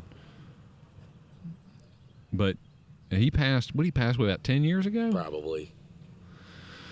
I remember he would also be the guy they'd send from the sheriff's department to teach you all about drugs, and Uncle Bunky would come in with a big briefcase of drugs that we would pass around. Yeah, that attaché case. And then, I got older, and I'm like, it was crazy. All was like cocaine and LSD and all this stuff, and I mean, of course, there were no drugs in the attaché case. Right. But, dude, like I said, shows prior. That stuff worked on me 100%. Once I heard the first story about seeing a bunch of, I took LSD once and a bunch of spiders crawled all over me and I jumped off a 10-story building. I'm like, well, I'm just not going to have any of that. No, thank you. I'm good, dude. Perhaps to my detriment, perhaps not. I don't know. Yeah, they used to always show that shit. I can remember when Nick at Night would show, like, they'd have a countdown of, like, the biggest episodes of all the shows they would show. And they would always have this show that's probably the most famous Dragnet episode. And I used to love to watch Dragnet. I did too, but what would the most famous one be? I'm going to tell you the most famous one. The most famous one, if you look it up, I'm telling you, it's the most famous Dragnet episode, and it's called Blue Boy. And it's about a guy, and they go to this, like, counterculture. There's, like, parents call, and they can't find their son. And they go, or they get a call, and they go out there, and he's, like, trying to, like, climb up this tree, and he's got half his face painted blue, and he's got, like, a hippie. He's got no shirt on, like, buckskin pants, long blonde hair, and he's got half his face painted blue. Like some Braveheart warrior? Basically, but, they're out in Los Angeles, California. Yeah, of course. And so, this is the city, Los Angeles. This is the city. And so they go and they get a call and they take him back to his house. And, of course, whatever Joe Friday tells him, we need to keep better condition of your son. We found him. He's blah, blah, blah, blah. He's a juvenile, but we can still. So then they get a call about somebody and there's a noise complaint. I mean, this is over a 22-minute episode. They get something, I can't remember exactly, but it's like a noise complaint in an apartment building or people have taken over a vacant apartment in this plan. They go up there and, I just remember some girl just like dancing. Then it shows like a girl trying to like climb up a wall, just like going there. Oh, yeah, and they go and they find Blue Boy and he's like just, whatever Bill Gannon puts him, he's dead, Joe, and he's just dead. And, and then and I was like, holy shit, in 22 minutes, he just killed himself. Right. Don't do drugs, kids. Don't do drugs. Didn't work on Uncle But if Mark. you think about Dragnet, how much acting was happening in Dragnet? I don't know, because wasn't that a radio show? I don't know that. I think it was. I think it was a radio show that became a TV show. But it's very much like I don't ambulate my voice at all. I talk exactly like this. It would show them walking down that hallway. I can't remember. And they never moved their arms. It was just like dun dun dun dun dun dun dun dun. And like if you think about Dragnet, there's no like car chases. There's not like gunfights. It's all that shit. It's I all said just, where they go find somebody and they find some girl. What do you think, Joe? I think he's dead. I think he's dead. And I don't think he's coming back. Yeah, or they'd have the setup was exactly the same. They'd go and somebody was stealing something, and then they go find, and then she's stealing a bunch of other stuff, or whatever. And, it's like the introduction of a small crime that became a big crime, and then they arrest them. That's right. Almost universally. But look it up. Blue Boy on Dragnet. It was the most famous Dragnet episode. Huge anti-drug episode. There was also, I don't know if it was chunk of Dragnet that I came across the internet, and it's basic. It was kind of fascinating because it was, and I don't know the context of it, but in the clip, it's like a guy making a very reasoned argument for marijuana being legalized, and in Dragnet. Oh man! And I mean, like, and basically, they would Joe. And what was the other guy's name? Bill Gannon. Bill was his name. Bill in the show. His name is Bill Gannon. But what's his name in the show? Bill Gannon. Bill Gannon. What's the actor's name? Harry. What's his face? Remember he was on. He was MASH. in MASH. Yeah. I think it's Harry something, or maybe his name is Harry in the show. I can't fucking remember. Okay. They would always break the joints open and sniff them. Right, but they were basically like, it's pot, Joe. Yeah, you're probably right. It is crazy this stuff's illegal, and maybe it will be illegal one day, but it's not right now. You're coming with us. I don't remember that. That must have been one that slipped through the cracks. It must have been. It was fascinating, though. And I should always believe that was true. The story you're about to see is true. The names have been changed to protect the innocent. Dude, I did like Dragnet. I like Get Smart better, though. Get Smart was pretty, boring. What are you talking about? I mean, all he did was get in that thing and talk on his shoe. I think one of the reasons I like Get Smart is because it occurred to me that the Get Smart guy and Inspector Gadget were the same person. Same voice, yeah. Yeah. The girl that was in Get Smart was cute. 99, was that her name? Mm-hmm. You know, that's what this show eventually turns into. It devolves into us talking about TV shows we remember watching that were outside of our era to actually be engaged in. Well, you know, I was with some young people. I don't think I talked about it on the other show, but I was talking about, I think I told you. I don't think I told it on the show, but if I did, tell me to shut the hell up. But I was with some people, and I saw this guy, and I was trying to explain to him about who this guy was and who I saw. And I said, you know, it was Maynard G. Krebs. And he was like, what? And I said, yeah, from the Many Loves of Dobie Gillis. And the guy's like, what? You know the hit show from the 1950s? Yeah. And I was like, you know, it opens up where he's sitting in front of the thinker and the guy who's a hippie, but also plays Rodin, Gilligan. Right? He also plays Gilligan, and he's like, what? But this was a guy older than me. It wasn't a kid. This was a guy older than me. Yeah, I think you and I are just weirdos. They probably watch too much TV. Too much television. Because we both, me more than you, kind of ride the rails on Gen X versus millennial. I mean, I am either the youngest Gen X or the oldest millennial. Mm-hmm. I'm not sure which one. I think it doesn't matter. I don't either. They're not going to like lock the door at the clubhouse. They might.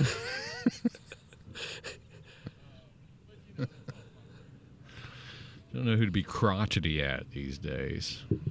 Probably nobody. It's not. I think that's probably the best help. way to go. Yeah, just like, you know, let these crazy kids do whatever these crazy kids want to do.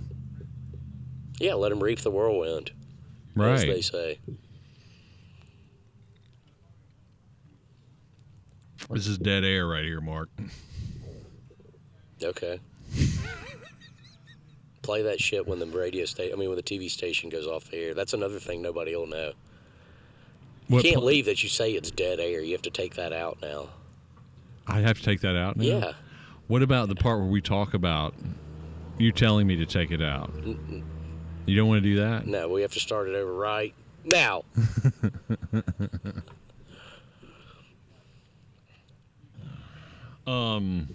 What else has been going on? Man, I've been overly sick. You sound a little cruddy. Yeah. Infecting my microphone.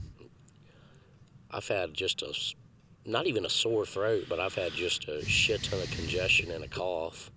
Negative for everything, which that kind of pisses me the fuck off.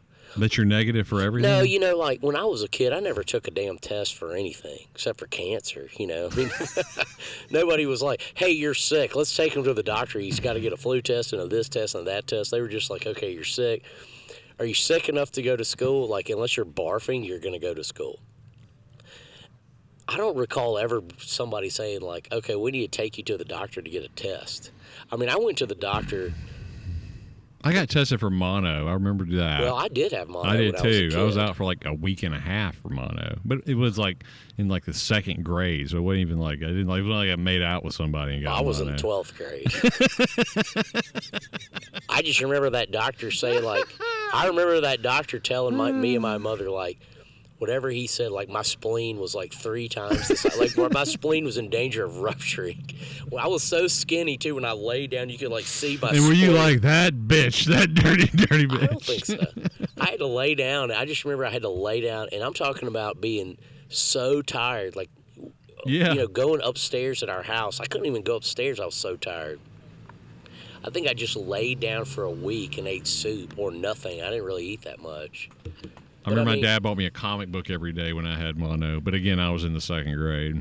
I don't think my dad checked on me. If I went and told my dad, remember that time I had mono, he'd be like, what?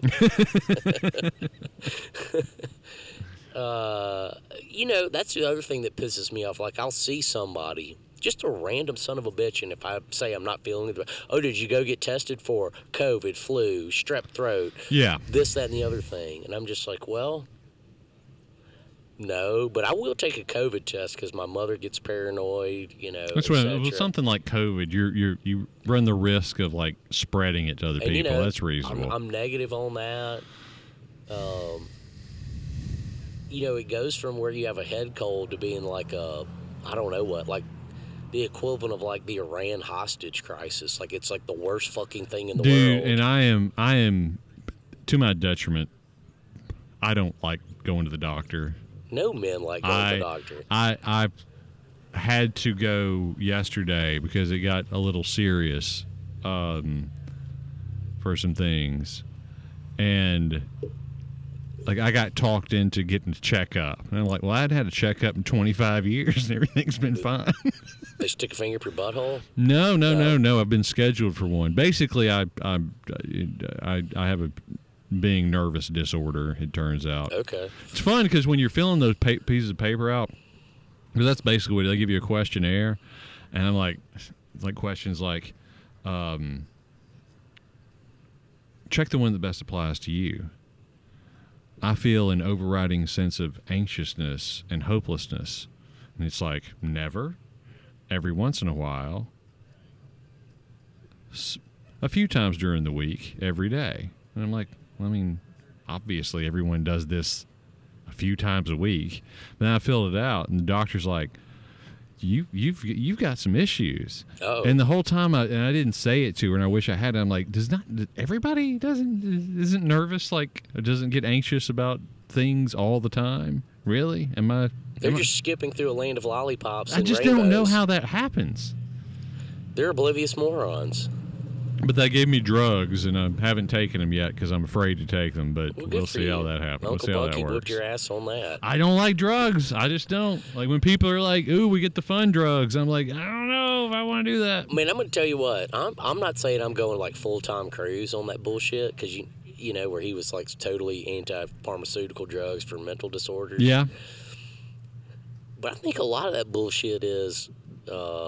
Nobody really understands how your brain works. I mean, that's true to that. There's truth in that. But I'm going to, and you'll disapprove of this, but I'm going to do the SSRI for a little while, for at least a little while, okay, to see how that goes.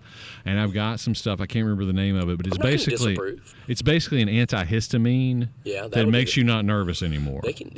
I turned down Klonopin. You should do that. You'll be heavily addicted to it. That's what I'm afraid. That's exactly. Why stack another problem? What I'm afraid of, that's exactly it. Like, I quit, I smoked cigarettes for a long, long time.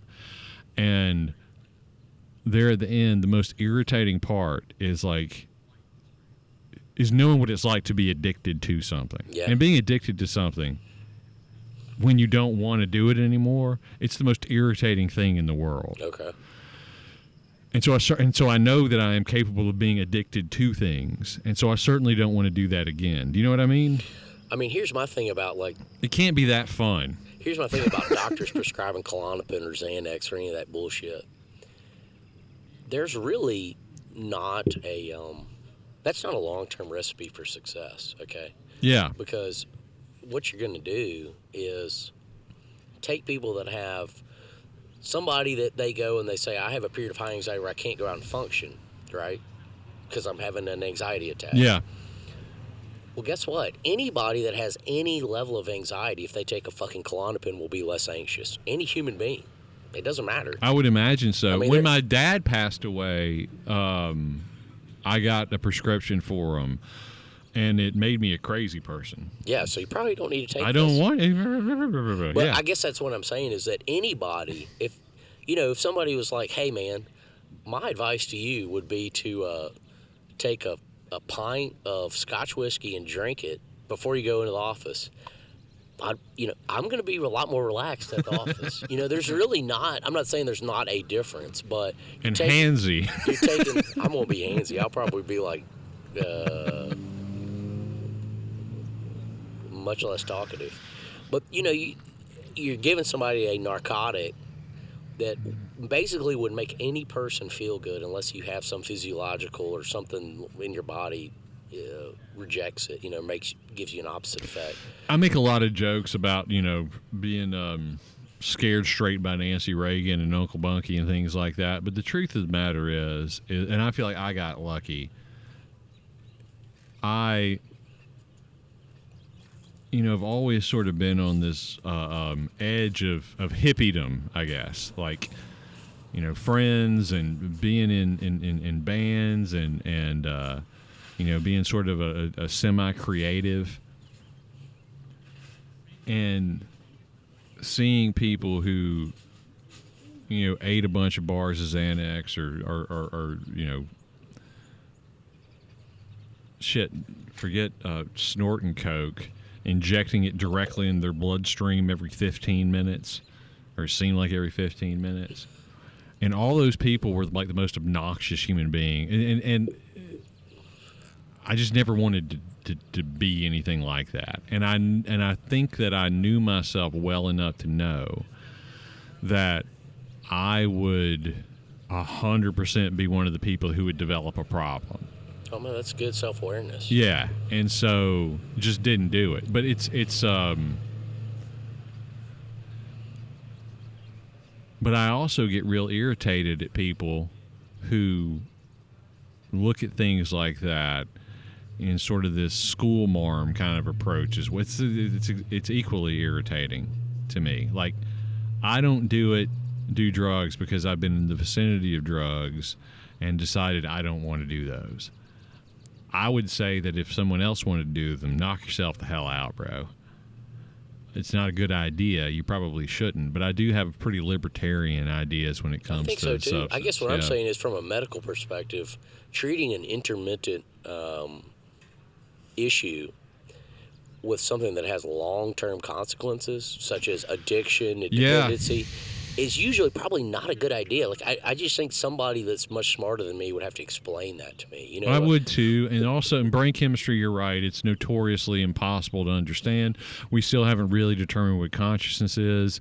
And I mean that in like a mechanical sense. Like, nobody knows. Like, if you ask, what is this thing we're doing where there's a voice in our head that makes pictures for us and determines, attitudes. Nobody really knows what that is.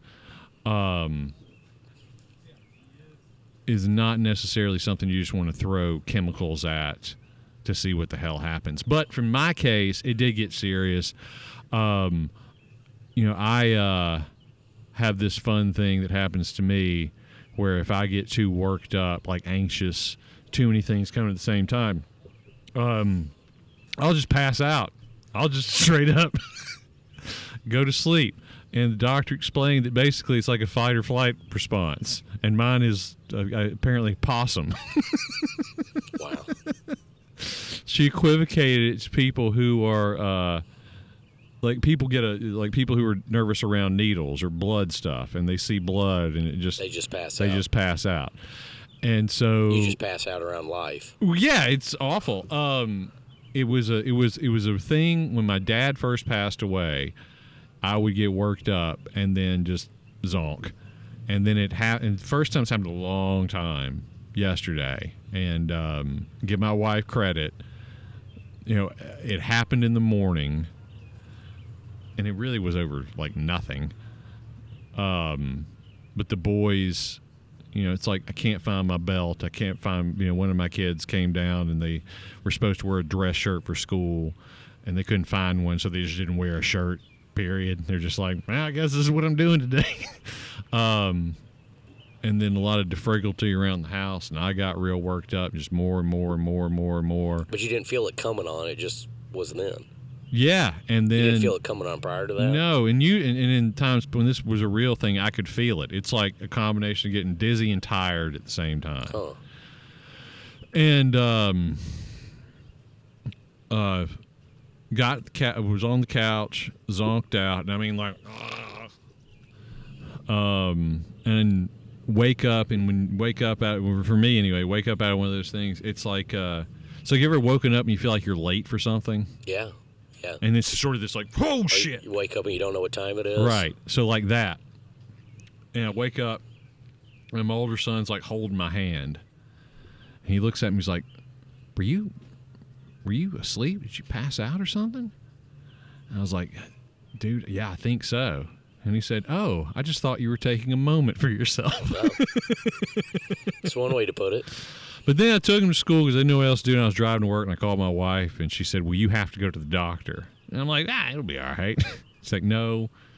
What if this happens when you're, like, driving or something? I'm like, all right. So I went to the doctor. And what's your prognosis? I don't think they know. They're just giving me some drugs right now. We're going to see what happens. Just throw something at that. And in 3 weeks, I go back. Okay. I don't know. They did recommend I get counseling. That's what I was gonna say. I'm not a psychiatrist, but get some talk therapy or whatever the fuck they call it. Well, that's why I like doing this podcast. Maybe that's the thing, because we haven't really been doing these like consistently over a while. Yeah, I haven't been helping. And maybe I've been going crazy because of that. It just makes me so. It's embarrassing, first of all. But nobody would have known about it if you didn't just talk about it. I don't have a problem just putting my shit out there. Okay, that's all right. But it's not too smelly. But it's embarrassing in that, like, dude, really? Like, come on. Be a man. But, I think that's a fatal flaw for men, where there's all this shit, be a man, and you're in there shitting blood in the toilet, and then you've got colon cancer. And there's truth to that, too. I'm saying I think that's part of our problem. And there might be a good thing out of this, is that in these 3 weeks, I'm actually going to get a checkup. They're going to look at, like, cholesterol. And honestly, the most depressing part is I found out that I am a fat person. Like, I'm a fat person now. Okay. I weigh 220-something pounds. Wow. I know. You're a fucking blob. It's awful. Get out of my sight. Need to get some of that. What is it called? You were talking about that one show? Ozempic. Give me some of that Ozempic and make it all go away. Yeah, I don't know. I get nervous. I mean, you've seen me when I get nervous. I have seen you. It's irritating. I mean, you are kind of a nervous Nelly. But I told the doctor the one thing I am nervous about in terms of like adding nervous on top of nervous is there are a lot of things that I do that. And I hesitate to say this because it sounds obnoxiously pretentious, but on the creative side of things, and I do get worried about some kind of drug knocking that out of me. I think that's all right. I saw a thing with Charles Schultz, and he was, chronically depressed and irritable. His wife wanted him to go get treatment. He said, well, how am I going to draw these cartoons if I'm happy? Yeah. But see, in that instance, I kind of feel like I'm on Charles Schultz's side. No shit. That's my point. That's why I told you the story. Yeah. I bet Gary Larson's never been depressed. He just seems real cynical. Yeah, but funny. Far Side cartoons are underrated. Some of those are just absolutely I still have some of the big books. And some of the stuff that he got away with in like the paper is kind of amazing. There's a Far Side cartoon that I've remembered because it's become so relevant. There's one of the panels, they used to run them 2 by 2 a lot of times, but like the one thing is they always look deranged. The people is there's like a deranged man and woman. They bring their like house guests over, and there's a kid, and he's playing something like video game, and they're like, we're hoping that he'll make it to the I can't even remember what it is. He's imagining all these classified ads where it's like a professional Nintendo player, Super Mario, $150,000 a year. He's gonna be able to whatever. Right. It's like proud parent. And like how prescient that shit was. Turns out this one time, speaking of that, probably 1988 or 89, whenever that came out. I'm vaguely a college recruiter, and I was doing an event. I was working at a table, and this kid and his mother comes up to me, and this kid is very non-socialized is the best way to put it. Like he just kind of stood there, and his mother represented him. That's how I think of him sometimes. Quiet. Well, more than quiet, just like no eye contact, nothing. Okay. And his mother's like, okay, well, we're here exploring colleges, but honestly, I don't know what to do. I'm like, what do you mean? I can send you to whatever you want to go. If you need to know more information about this, what's he into? This. Well, here's the thing. He's a professional Super Smash Brothers player. Okay. And this is like a very, I don't want to say dowdy, but a smaller lady who'd been, from some, Jasper County, Mississippi kind of thing. All right. Super Smash Brothers player. I'm like, okay. He makes $40,000 a month. Oh, God. And I'm like, buddy, who do you mean? And I think he said Simon Belmont. I can't remember, but I remember thinking, like, Why? Yeah, you do that as long as you can, man, and then Right. later on you decide to go to school. Yeah, Right? you invest the money. You should have referred him Jesus. to a financial advisor. I mean, I guess I should have.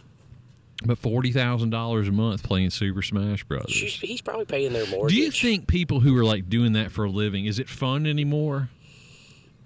I mean, I'm of the time. I'm If really. you're counting like frames and hitboxes, are you enjoying what you're doing? I think there are some people that enjoy it, but I think it's like everything else. The thing that you really enjoy that becomes work becomes very tedious, then monotonous, then, Yeah. then miserable. Yeah.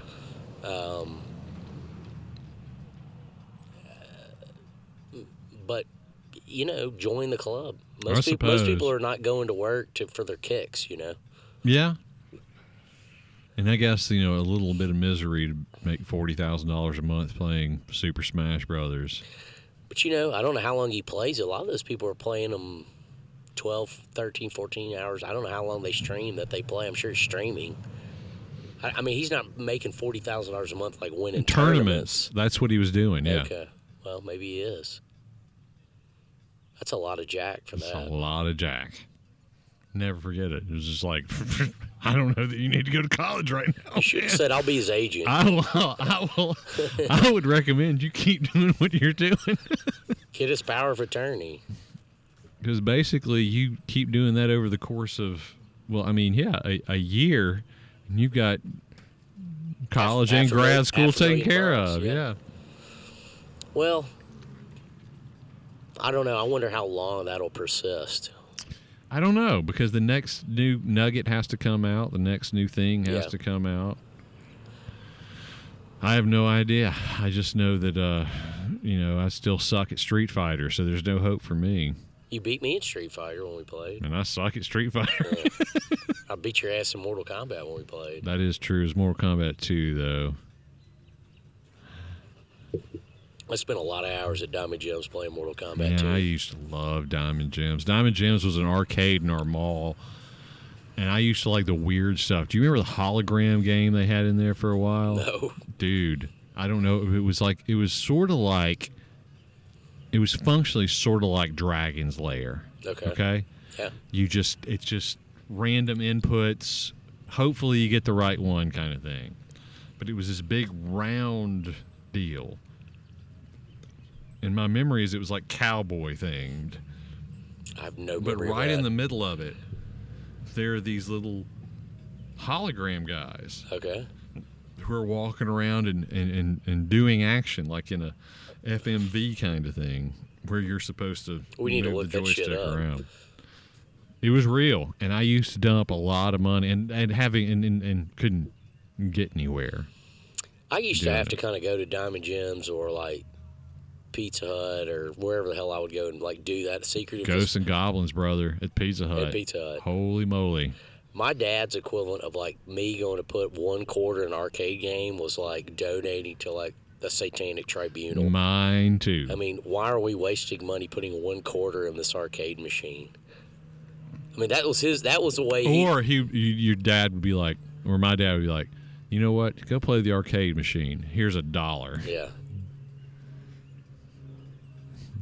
That's 15 minutes if you're as good at Ghosts and Goblins as I am. Yeah, it would have been like 3 minutes for me. But, I mean, like thinking back on it, like I can remember going. One time we were at the casino in New Orleans. Yeah. My wife and with some people, she wanted to go gamble.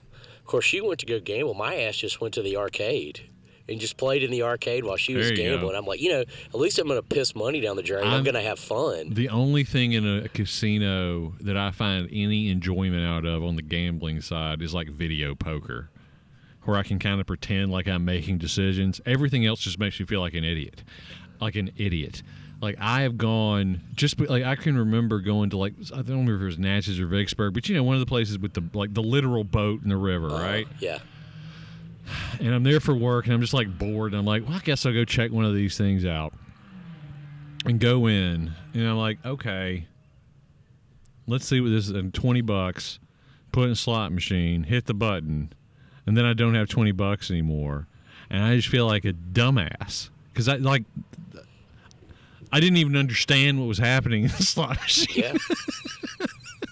I don't understand even how people where they go and they play like these, like just they'll take a bucket of change and go play the slot machines. The most frightening thing to me, period, in terms of like darkness about casinos is going in and seeing somebody who's on an oxygen machine who has obviously worked a long time, and they chose for their retirement to slowly lose nickel by nickel They're all the probably money winning. that they made. They might win. They might. That's why they go, is because of the might. Yeah. Because of the might. A fascinating thing about gamblers is that I've heard is gamblers don't play to win, they play to lose. We play not to lose. No, they play to lose because the losing takes all the stress out of it. Oh. If they have something, they have to keep going. Oh. And when they don't have anything anymore, then they can relax. Oh, that just seems torturous. That's what I'm saying. So don't get on that bucket either. But did we want to talk about anything else on Mike? Yeah, you're just supposed to say, well, it's been good talking to you. Well, Mark, it's been good talking to you. I've enjoyed it, man. I have too. I'm going to help you get better, whatever your anxiety problem is. We're going to drink some beer at this bar, and that's going to help. Then I'm going to get anxiety about like disappointing you if I don't get less anxious. Well, we'll just drink till you pass out. I will say this. The only thing that keeps me living, and I hope other people, maybe they'll take some comfort in this, is maintaining a sense of humor about myself. Well, that's good. You are a humorous person. I think it's funny that I'm a nervous wreck. I mean, it's kind of funny. Yeah, I know. You grow up wishing you were Superman, and it turns out you're Porky Pig. That's all, folks. You have pants on. I do have pants on. That's true. Porky Pig didn't have pants and no discernible genitalia. But he wore a tie. That, by the way, isn't attached to anything. It's just like there. He stapled it on him. Right. Porky Pig's a dark situation. Anyway, if you enjoyed whatever the hell this was, please let us know at the email address that I relentlessly and probably purposefully forget every time, which is info@probablyirrelevantpodcast.com. Mark, I think this is going to be our 20th podcast. Well, we need to get everybody to like, subscribe, tell their friends, or Wade is going to have a nervous breakdown. The show's going to end. But I won't do it on camera. If you do it, if we get a big event, I'll try to have a nervous breakdown on camera. Yeah. But have we gotten any emails from anybody? We have. We have? Yeah, they're not good for discussing on the show.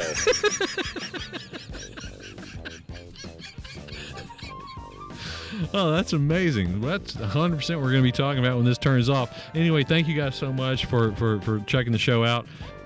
Like, subscribe, like Mark said, all that stuff, and we'll see you next week. Thanks, guys. Bye.